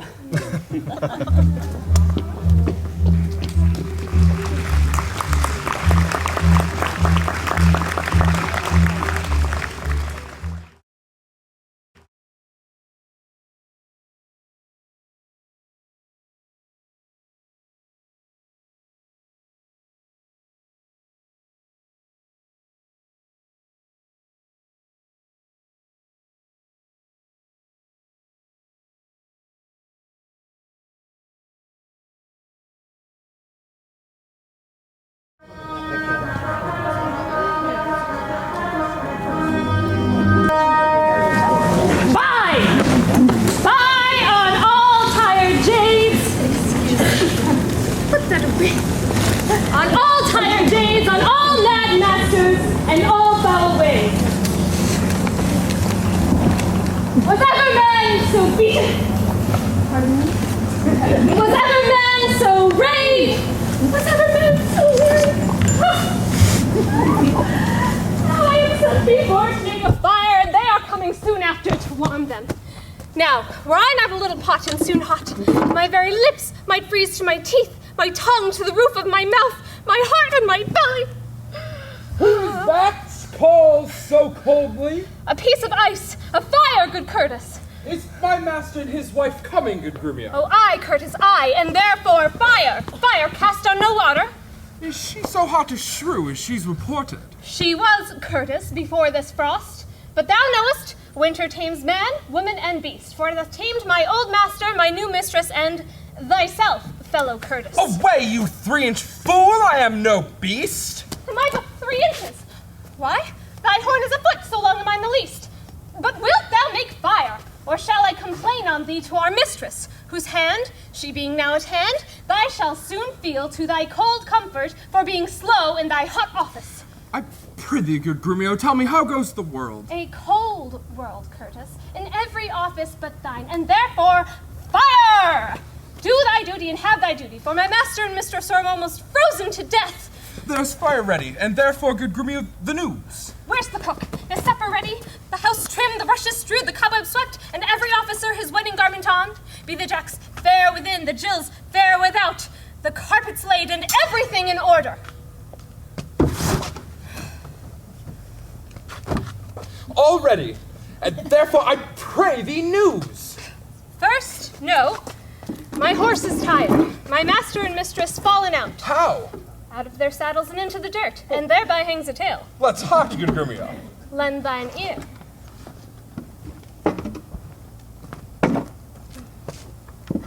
Here. There! Oh, this is to feel a tale, not to hear a tale. And therefore 'tis called a sensible tale, and this cuff was but to knock at your ear and beseech listening. Now I begin. Imprimis, we came down a foul hill, my master riding behind my mistress. Both of one horse? What's that to thee? Why, a horse. Tell thou the tale! But hadst thou not crossed me, thou shouldst have heard how her horse fell, and she under her horse. Thou shouldst have heard in how miry a place, how she was bemoiled, and how he left her with horse upon her. How he beat me because her horse stumbled, how she waded through the dirt to pluck him off me, how he swore, how she prayed, that never prayed before, how I cried, how the horses ran away, how her bridle was burst, how I lost my crupper, with many things of worthy memory that shall now die in oblivion, and thou return unexperienced to thy grave. By this reckoning, he is more shrew than she. Oh, aye, and that thou and the proudest of you all shall find when he comes home. But what talk I of this? Call forth Nathaniel, Joseph, Nicholas, Philip, Walter, Suckrabbit, and the rest. Let their hair be sleekly combed, their blue coats brushed, their garters of an indifferent knit. Let them curtsy with their left legs, and not presume to touch a hair of my master's horsetail till they have kissed their hands. Are they ready? Do you hear, ho? You must need my master to countenance my mistress. Welcome home, Gremio. How now, Gremio? Hey, what's Gremio? Gremio? How now, old lad? Welcome you, how now you, what you, thus you, and thus much more greeting. And now, my spruce companions, is all things ready and all things neat. All things is ready. How near is our master? E'en at hand, alighted by this, and therefore be not cock's passion. Silence, I hear my master. Oh. Where be these babes? What? No man at the door?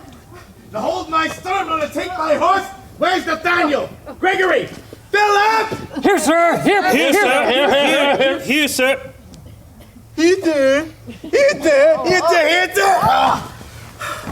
You heedless joltheads and unmannered slaves! What? No attendance? No regard? No duty? Where is that foolish knave I sent before? Here, sir, as foolish as I was before. You peasant swain, you whoreson malt horse drudge, did I not bid thee meet me in the park and bring along these rascal knaves with thee? Well, go, rascals, go! Fetch my supper in! Where is the life that late I led? Where are those... Oh, come! Kate, sit and welcome.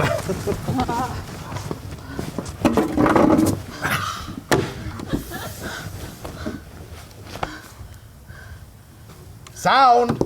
Sound! Sound! Sound! Why when I say?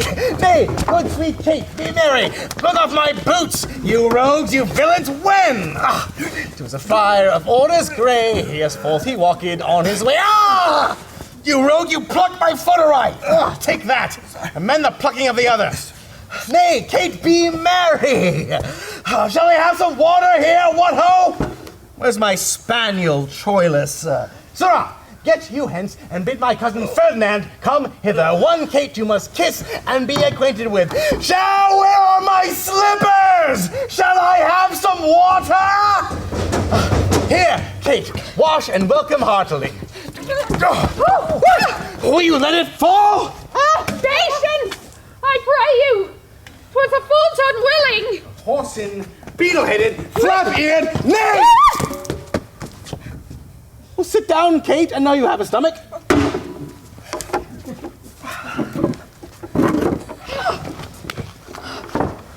Will you give thanks, sweet Kate, or else shall I?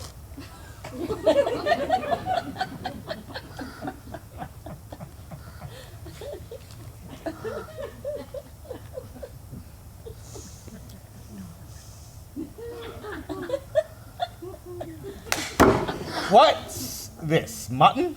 Aye. Who brought it? Aye.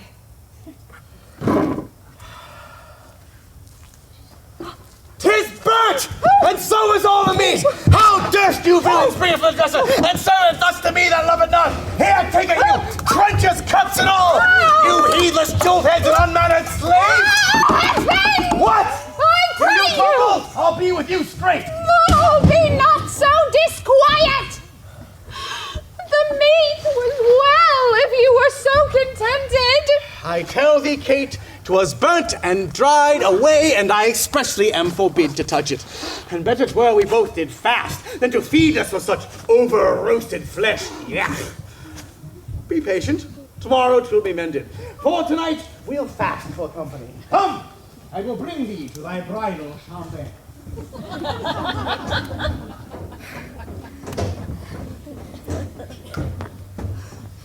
Peter, didst ever see the like?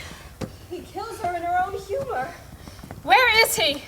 In her chamber, making a sermon of continency to her, and rails and swears and rates that she, poor soul, know not which way to stand, to look, to speak, and to sit, as one new risen from a dream.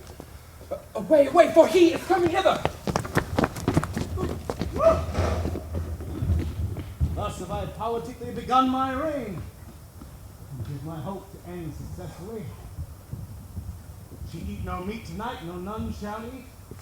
Last night she slept not, nor tonight she shall not. As with the meat, some undeserved faults I'll find about the making of the bed, and here from the pillow, there the coverlet, this way the bolster, another way the sheets. Aye, and amid all this hurly I intend that all is done in reverent care. This is the way to kill a wife with kindness. Thus will I curb her mad and headstrong humor. He that knows a better way to tame a shrew than to speak, it carries me to show. Tell me, friend Licio, is it possible that Mistress Bianca doth fancy any other but Lucentio? Oh, stand by a while and mark the manner of his teeth. Now, mistress, profit you in what you read? What master read you? First resolve me that. Well, I read that I profess, the art to love. And may you prove, sir, master of your art. Why, you, sweet dear, prove mistress of my heart. Quick proceeders, Mary. Now, you just swear at your mistress love that none in the world soever seen your Lucentio. Mistake no more. I am not Licio, nor a musician as I seem to be, one that scorned to wear this disguise. No, sir, but I am called Hortensio. Hortensio, I have often heard of your entire affections to Bianca, and since mine eyes are witness of her likeness, I will with you, if you be so contented, forswear Bianca and her love forever. Here is my hand, and here I do firmly vow never to woo her no more, but do forswear her as one unworthy of all former favors that I have fondly flattered her withal. And here I take the unfeigned oath never to marry with her, though she would entreat. Fie on her. See how beastly she doth court him. For me, so that I may keep mine oath, I will be married to a wealthy widow ere 3 days pass. Kindness in women, and not their beauteous looks, will win my heart. And so, I take my leave. Mistress Bianca! Bless you with such grace as longeth to a blessed lover's case. May I have ta'en you napping, gentle love, and have forsworn you with Hortensio. Tranio, you jest! But have you both forsworn me? Mistress, we have. Then we are rid of Licio. I' faith, he'll have a lusty widow now, that shall be wooed and wedded in a day. God give him joy.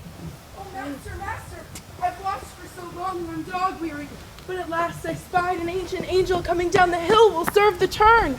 What is he, Biandello? I know not what, but format and apparel and gait and countenance, surely like a father. And what of him, Tranio? Well, if he be credulous and trust my tale, I'll make him glad to seem your father, and make assurance to Baptista Manola as if he were the right Vincentio. Take in your love, and then let me alone.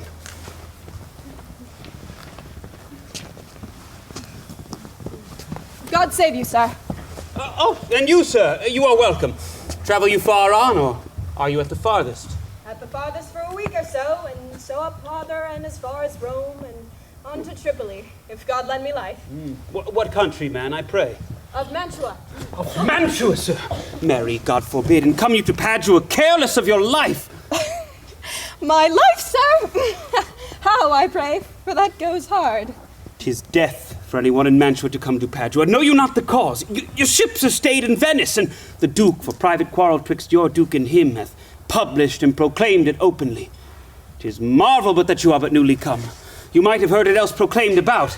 Oh, alas, sir, it is far worse for me than so, for I have bills for money for exchange from Florence, and must here deliver them. Then this courtesy will I do you. But first tell me, have you ever been at Pisa? Aye, sir, in Pisa have I often been. Pisa, renowned for its grave citizens. And among them know you one Vincentio? I know him not, but I have heard of him, a merchant of incomparable wealth. He is my father, sir, and sooth to say in countenance, doth somewhat resemble you. As much as an apple doth an oyster, and all one. To save your life in this extremity, this favor will I do you for his sake. And think it not the worst of in your fortunes that you are like Vincentio. His name and credit shall you undertake, and in my house you shall be friendly lodged. You understand me, sir? So shall you stay till you have done your business in the city. This be courtesy, sir. Accept of it. Oh, sir, I do! Owen will repute you ever the patron of my life and liberty. Well, then go with me to make this matter good. This, by the way, I let you understand. My father is here looked for every day to pass assurance of a dower in marriage twixt me and one Baptista's daughter here. In all these circumstances, I'll instruct you. Go with me to clothe you as becomes you. No, forsooth, I dare not for my life. The more my wrong, the more his spite appears. What? Did he marry me to furnish me? Beggars that come unto my father's door, upon entreaty have a present alms. If not, elsewhere they meet with charity. But I, who never knew how to entreat, nor never needed that I should entreat, am starved for meat, giddy for lack of sleep, with oath kept waking and with brawling fed. And that which spites me more than all these wants, he does it under name of perfect love.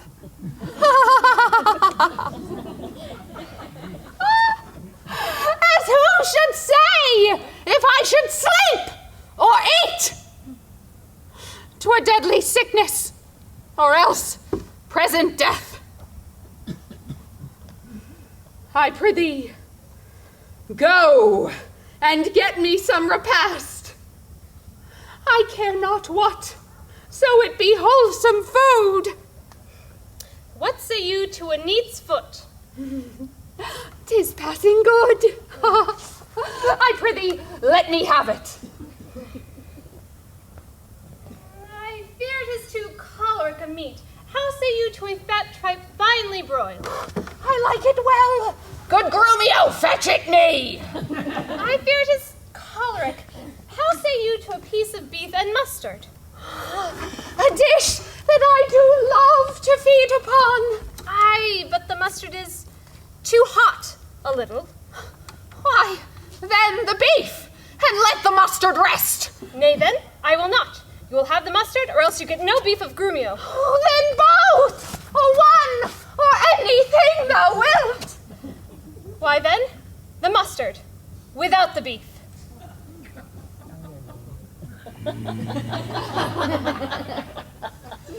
Go, you false deluding slave that baits me with the very name of meat.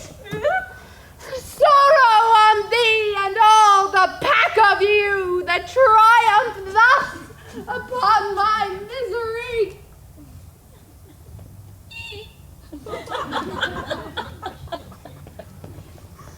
Go! Get thee gone, I say! How fares my Kate? What, sweeting, almort? Mistress, what cheer? Faith, as cold as can be. pluck up thy spirits. Here, look cheerfully upon me. Thou seest how diligent I am to dress thy meat myself and bring it thee. This kindness merits thanks, I think, sweet Kate. What, not a word? Nay, then thou lovest it not. Here, take away this dish. I pray you, let it stand. The poorest service is repaid with thanks, and so shall mine before you touch the meat.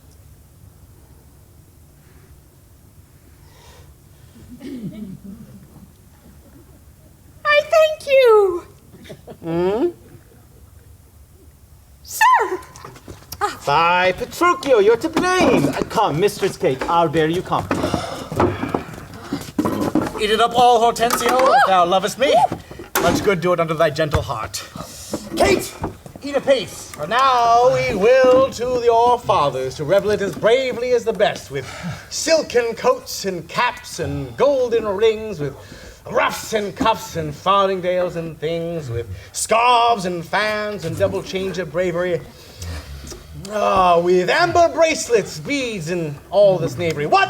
Hast thou dined? The tailor stays thy leisure to deck thy body with his ruffling treasure. Here, tailor! Let's see these ornaments. Lay forth the gown.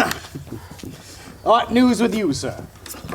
Here is the cap your worship did bespeak. Why, this was molded on a porringer. A velvet dish. Fie! 'Tis lewd and filthy! A knack, a toy, a trick, a baby's cat! Wham! Away with it! Let me have a bigger! Oh, I'll have no bigger! This doth fit the time, and gentle women wear such caps as these. When you are gentle, you shall have one too. Not till then. That will not be in haste. Why, sir, I trust I may have lived to speak, and speak I will. I am no child, no babe. My tongue will tell the anger of my heart, or else my heart, concealing it, will break. And rather than it shall, I will be free, even to the uttermost, as I please in words. Why, thou sayest true. It is a paltry cap, a custard coffin, a spauble, a silken pie. I love thee well, and that thou likest it not. Love me, or love me not, I like the cap, and it I will have, or I will have none. Thy gown? All right, come, tailor, let us see it. What do you call this? The sleeve? It's like a demi-cannon. Why, what in the devil's name, tailor, callest thou this? She's like to have neither cap nor gown. You bid me make it orderly and well, according to the fashion and the time. Marry and did, but if you be remembered, I did not bid you mar it to the time. Away with it! Make your best of it. Oh, I never saw a better fashion gown. More quaint, more pleasing, no more commendable. Belike you mean to make a puppet of me. Why, true! He means to make a puppet of you! She says your worship means to make a puppet of her. Oh, monstrous arrogant, oh, thou liest, thou thread, thou thimble, away, thou flea, thou knit, thou witcher cricket, thou away, thou rag, thou quantity, thou remnant, or I shall so bemeet thee with thy yard, that thou shalt think on prating whilst thou livest. I tell you, that thou hast marred her gown. Your worship is deceived. The gown is made, just as my master had direction.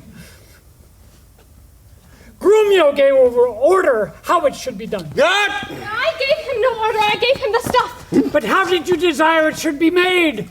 Marry, sir, with needle and thread. But did you not request to have it cut? Thou hast faced many things. I have. Face not me. Thou hast braved many men, brave not me. I will neither be faced nor braved. I say unto you, I bid thy master cut out the gown. I did not bid him cut it to pieces, ergo thou liest. Why, here is the note of the fashion to testify. The note lies in its throat if you say I said so. Read it.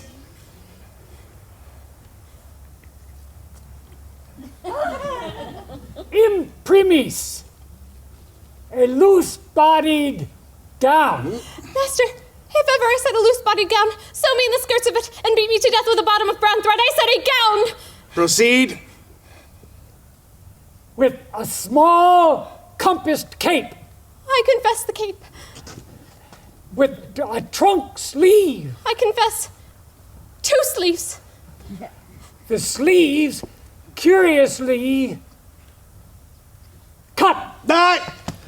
There's the villainy. Error the bill, sir, error the bill. I commanded the sleeves be cut out and sewed back up again, and that I'll prove upon thee, though thy little finger be armed in a thimble.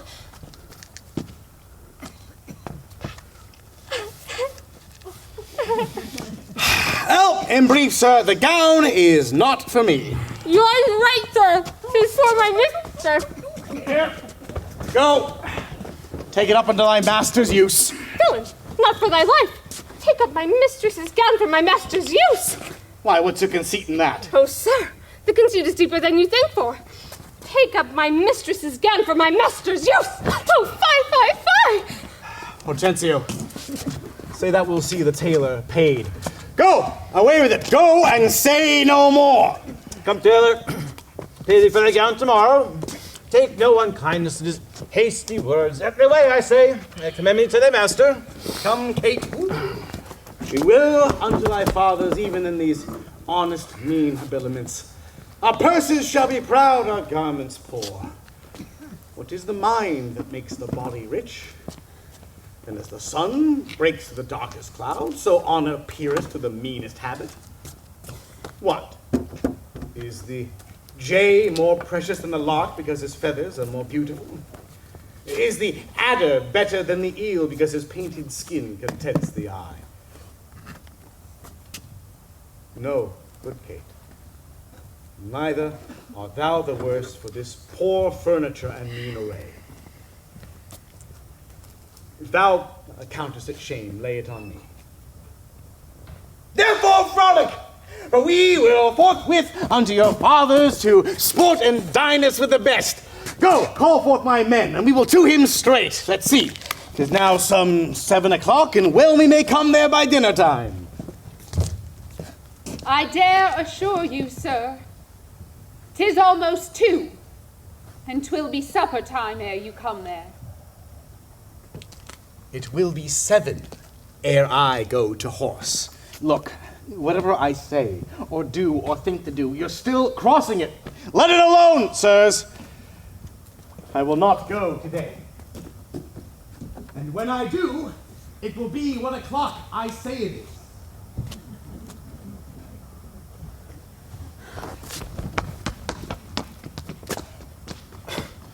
So this gallant will command the sun. Sir, this is the house. Please it you that I call. Aye, sir. What else?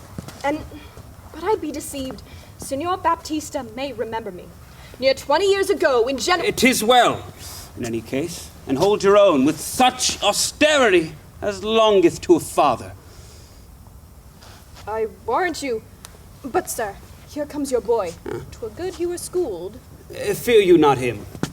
Sir Biondello, now, do your duty thoroughly. Imagine 'twere the right Vincentio. Fear not me. But hast thou done thy errand to Baptista? I told him that your father was in Venice and that you'd look for him this day in Padua. Here comes Signor Baptista. Set your countenance, sir. Signor Baptista, you are happily met. I pray you stand good father to me now. Give me Bianca for my patrimony. Soft, son. Sir, by your leave. Having come to Padua to gather in some debts, my son, Lucentio, made me acquainted with a weighty cause of love between your daughter and himself. And for the good report I hear of you, and for the love she beareth to him and he to her, to stay him not too long, I am content, in a good father's care, to have him matched. And, if it please you to like, no worse than I, upon some agreement, me shall you find ready and willing with one consent to have him thus bestowed. For curious can I not be with you, Signor Baptista, of whom I hear so well. Sir, pardon me in what I have to say. Your plainness and your shortness please me well, and therefore, if you say no more than this, and pass my daughter a sufficient dower, the match is made and all is done. I thank you, sir. Where then do you know best, as shall with either part's agreement stand? Not at my house, Lucentio, for you know pitchers have ears and I have many servants. Then at my lodging, and like you, we'll pass the business privately and well. Send for your daughter by your servant here. My boy shall fetch the scrivener presently. It likes me well. Biondello, hie you home and bid Bianca make her ready straight, and if you will, tell what hath happened and how she's like to be Lucentio's wife. I pray the gods she may with all my heart. Dally not with the gods, but get thee gone. Signor Baptista, shall I lead the way? I follow you.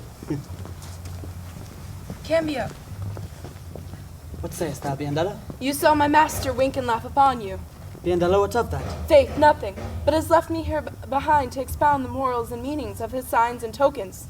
I pray thee, moralize them. The priest of St. Luke's church is at your command at all hours. And what of all this? I cannot tell, but expect they are busy by a counterfeit assurance. Take the assurance of her to the church. Take the priest, clerk, and some sufficient honest witness. If this be not what you look for, then I have no more left to say, but bid Bianca farewell forever and a day. 36 bottles of ale on the wall, 36 bottles of ale. Take one down, pass it around. 35 bottles of ale on the wall, 35 bottles of ale on the wall, 35 bottles of ale. Take one down, pass it around. Pass it around.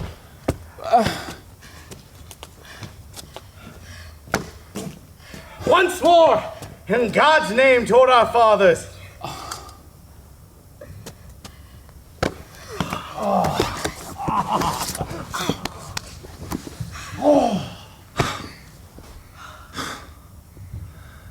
Good Lord.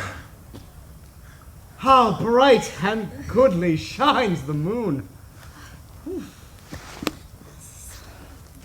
The moon. The sun. It is not moonlight now. I say, it is the moon that shines so bright. I know it is the sun that shines so bright. Yo! Come on. Fetch our horses back again.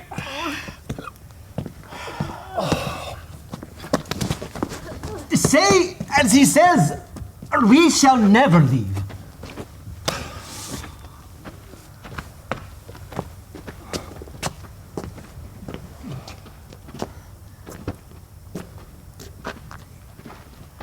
Forward! I pray, since we have come so far, and be it sun, or moon, or what you please. And if you please to call it a rush candle, henceforth I vow it shall be so for me. I say it is the moon. I know. It is the moon. Nay, then you lie, for it is the blessed sun. Oh, then God be blessed! It is the blessed sun! But sun, it is not. When you say it is not, and the moon changes, even as your mind.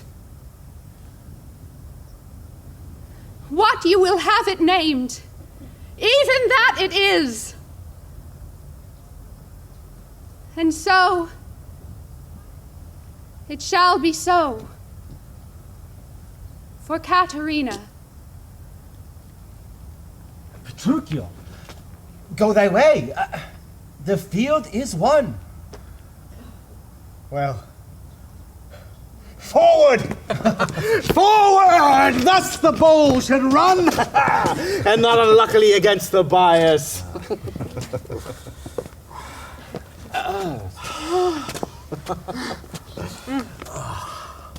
But soft. There's company coming here. Good morrow! Gentle mistress. Where away? Kate, tell me, and tell me truly too, hast thou ever beheld a fresher gentlewoman? Such a war of white and red in her cheeks. What stars do spangle heaven with such beauty as those two eyes become that heavenly face? Oh, sweet, lovely maid, once more good day to thee. Kate, embrace her for her beauty's sake. That will make a man mad to make a woman of him.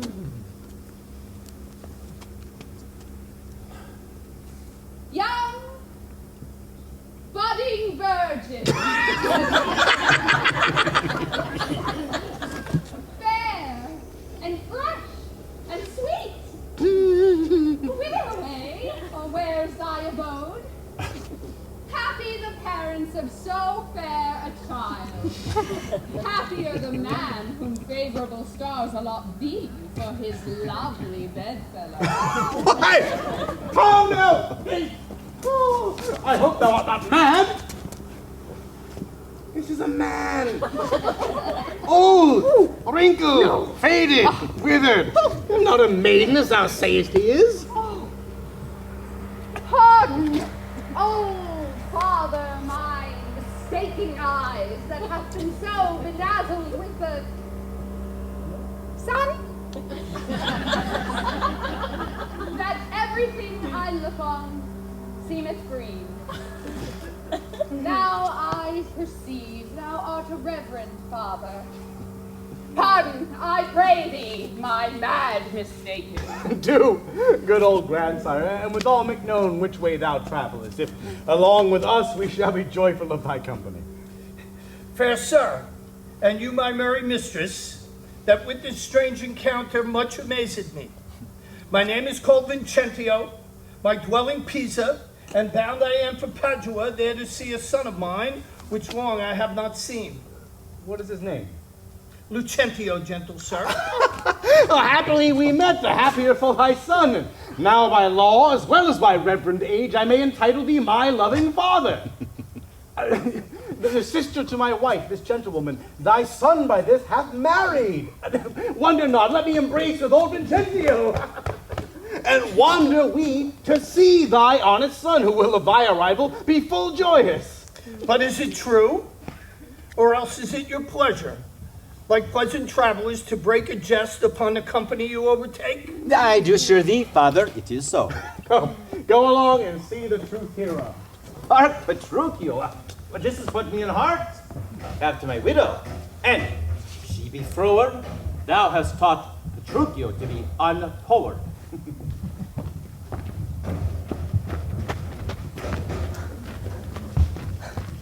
Softly and swiftly, sir, for the priest is ready. We fly, Biandella.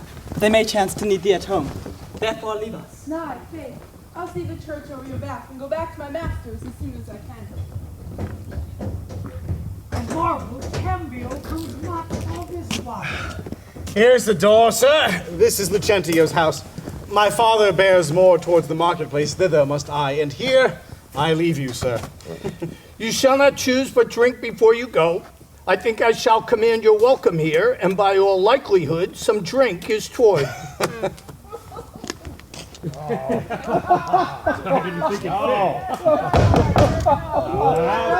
They're busy within. You are best out louder.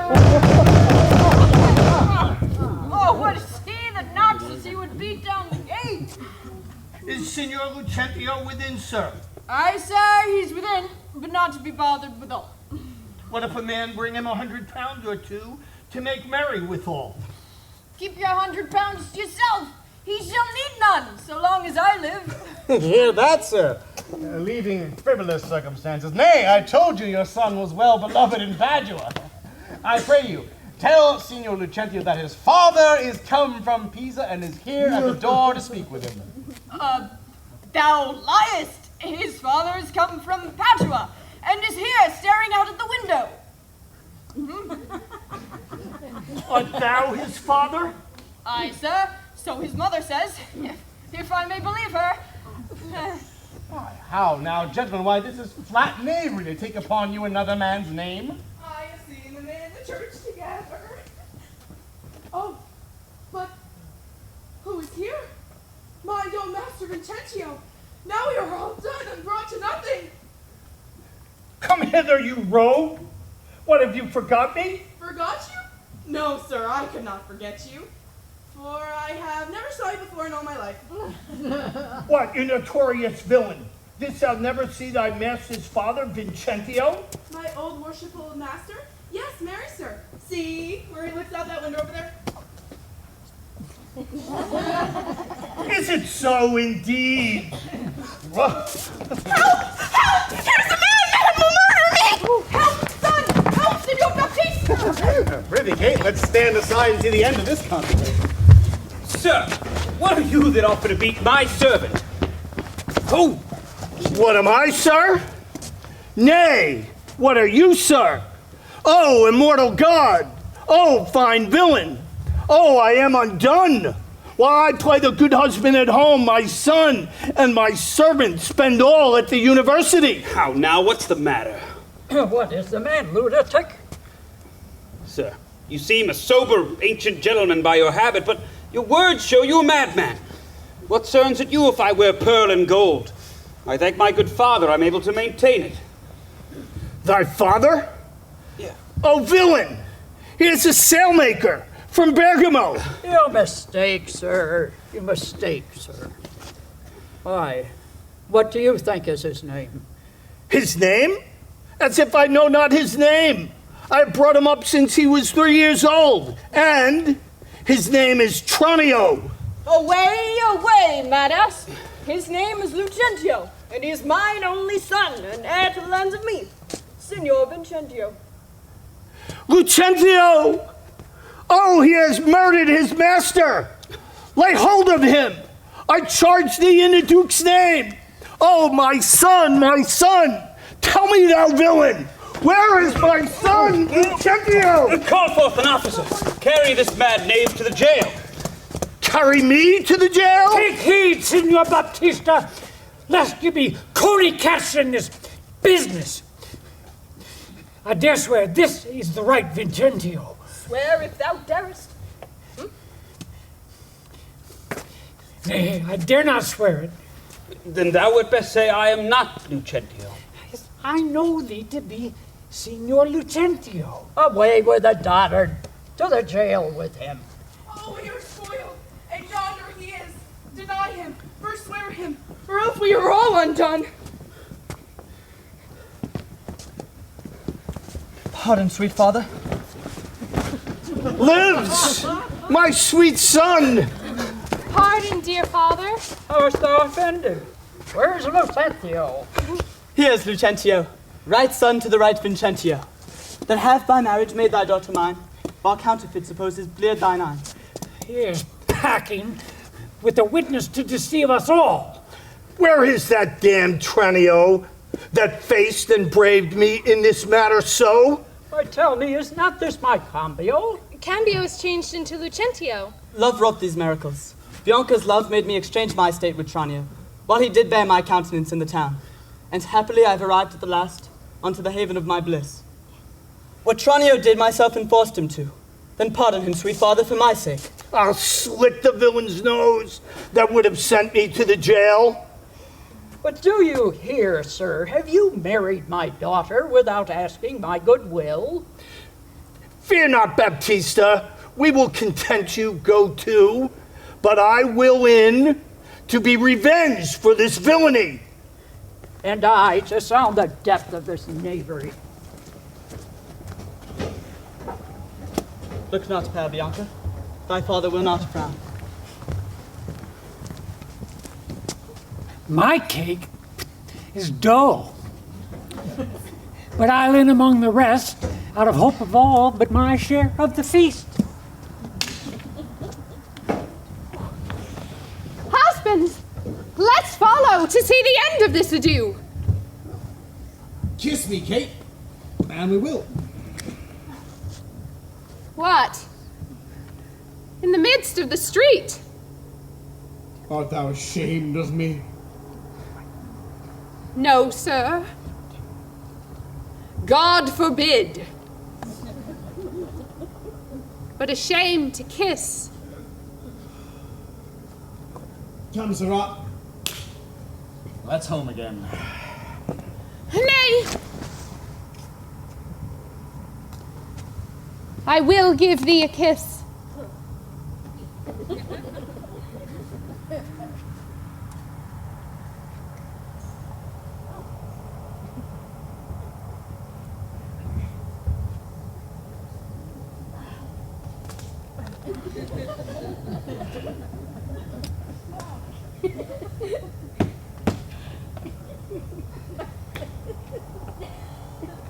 Now pray thee, love,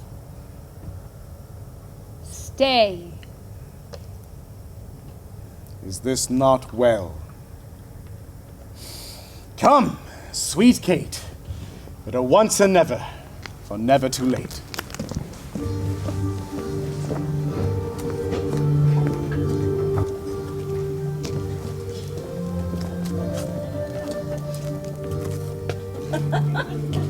At last, though long our jarring notes agree, and time it is, when raging war is done, to smile at scapes and perils overblown. My fair Bianca, bid my father welcome, while I with self-same kindness welcome thine. Brother Petruchio, sister Katherine, and thou Hortensio, with thy loving widow. Feast with the best and welcome to my house. For now we sit to chat, as well as eat.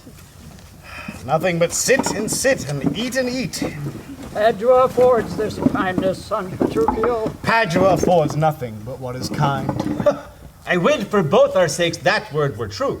Now, by my word, Hortensio fears his widow. Oh. Then never trust me if I be feared. You are very sensible, and yet you miss my sense. I mean, Hortensio is afeard of you. He that is giddy thinks the world turns round. Very roundly replied. Mistress, how mean you that? Thus I conceive by him. Ooh, conceives by me? How likes Hortensio that? So my widow says, thus she conceives her tale. Very well mended. Kiss him for that, good widow. He that is giddy thinks the world turns round. I pray you, tell me what you meant by that. Your husband, being troubled with a shrew, measures my husband's sorrow by his woe. And now you know my meaning. A very mean meaning. Right, I mean you. And I am mean indeed, respecting you. To her, Kate. To her, the widow. 100 marks says my Kate does put her down. That's my office. Spoke like an officer. How do thee, lad? I like the Gremio, these quick-witted folks. Believe me, sir, they butt together well. Head and butt, and hasty-witted bawdy would say your head and butt were head and horn. Aye, Mistress Bride. Hath that awakened you? Aye, but not frighted me. Therefore, I'll sleep again. No, that you shall not. Now that you've begun, have it you forbid a jest or two. Am I your bird? I mean to shift my bush, and then pursue me as you draw your bow. You are welcome all. Signor Tranio, this bird you aimed at, though you hit her not, Therefore, a health to all that shot and missed. Lucentio, slip me like his greyhound, which runs himself and catches for his master. Oh, good swift simile, but something currish. 'Tis well that you hunted for yourself. 'Tis thought that your deer does hold you at a bay. Oh, Petruchio, Tranio hits you now. I thank thee for that good Tranio. Confess, confess, hath he not hit you here? I confess he has galled me a little, but as the jested glance away from me, 'tis 10 to 1 it maimed you two outright. Now, in good sadness, son Petruchio, I think thou hast the veriest shrew of all. Well, I say no. And for assurance, let each man send unto his wife. And he whose wife is most obedient to come at first when he does send for her, shall win the wager which we will propose. Content. What will be the wager? 20 crowns. 20 crowns! I'd wager as much of my hawk or my hound, but 20 times as much upon my wife. 100 then. Content? A match! 'Tis done. Who shall begin? That will I. Go, Biandello. Bid your mistress come to me. I go. Son, I'll be your half. Bianca comes. I'll have no halves. I'll bear it all myself.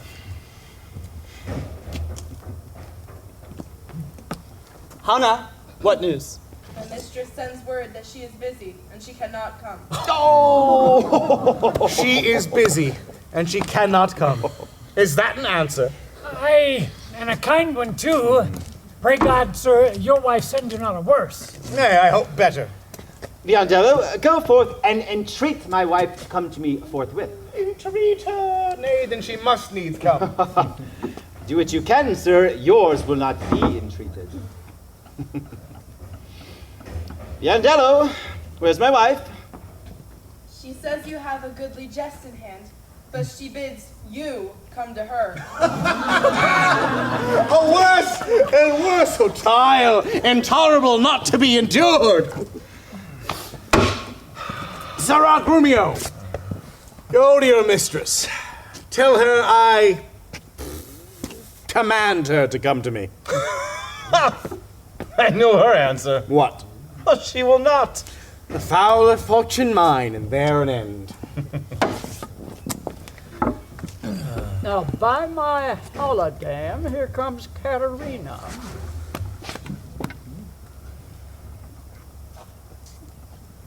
What is your will, sir, that you send for me? Where is your sister and, Hortensio's wife? They sit conferring by the parlor fire. Go and fetch them hither. If they deny to come, swinge me them soundly unto their husbands. Away, I say, and bring them hither straight. Well, here's a wonder, if you talk of a wonder. So it is. I wonder what it forebodes. Marry, peace it bodes, and love, and quiet life, and to be short, what not? That's sweet and happy. Now fair befall thee, good Petruchio. The wager thou hast won, and I will add unto their losses 20,000 crowns, another dowry for another daughter, for she is changed as she had never been. Nay, I will win my wager better yet. Katherine, that cap of yours becomes you not. Off with that bauble. Throw it underfoot.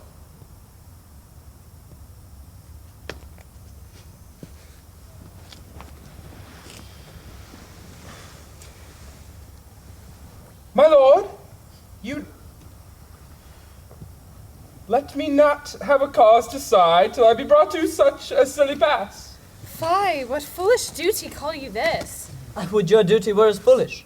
The wisdom of your duty, fair Bianca, hath cost me 100 crowns since supper time. The more fool you for laying on my duty. Katherine, I charge thee, tell these headstrong women what duty they do owe their lords and husbands. She shall not! I say she shall! and first begin with her.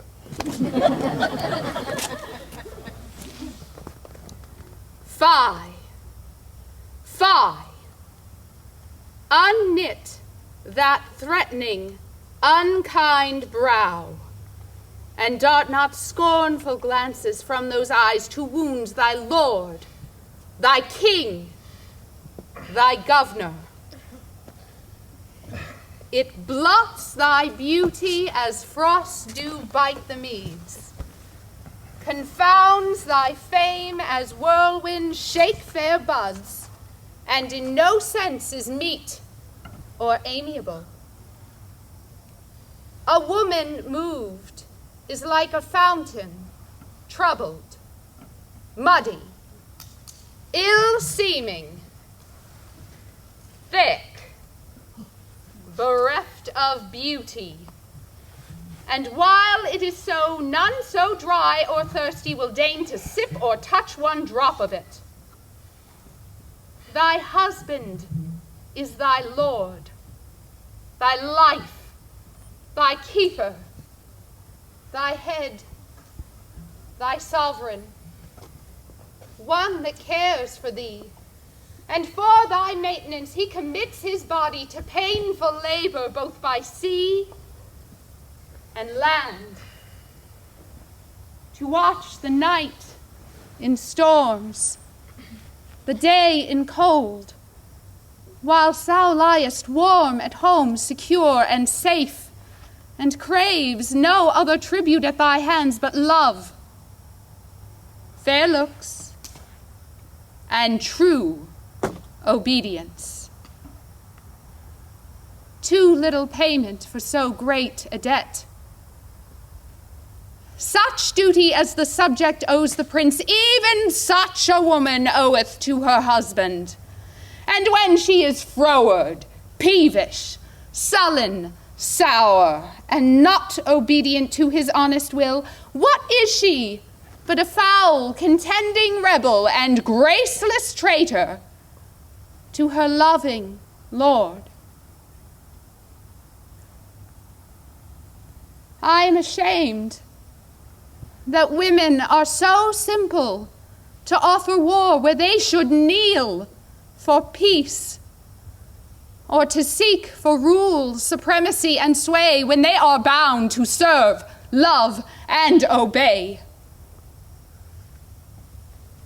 Why are our bodies soft and weak and smooth, unapt to toil and trouble in the world, but that our soft conditions and our hearts should well agree with our external parts?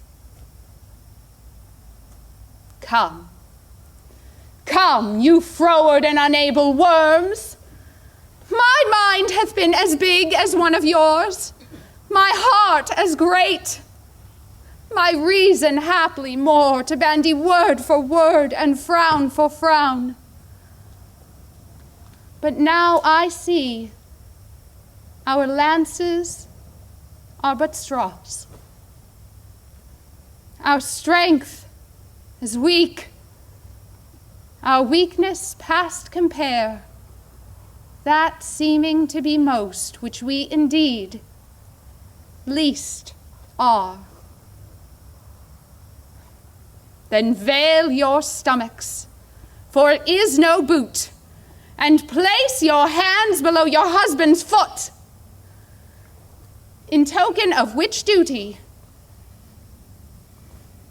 if he please, my hand is ready. May it do him ease. Why, there's a wench! Come on and kiss me, Kate. Come, Kate. We'll to bed. We three are married, but you two are sped. 'Twas I won the wager, though you hit the white, and being a winner, God give you good night.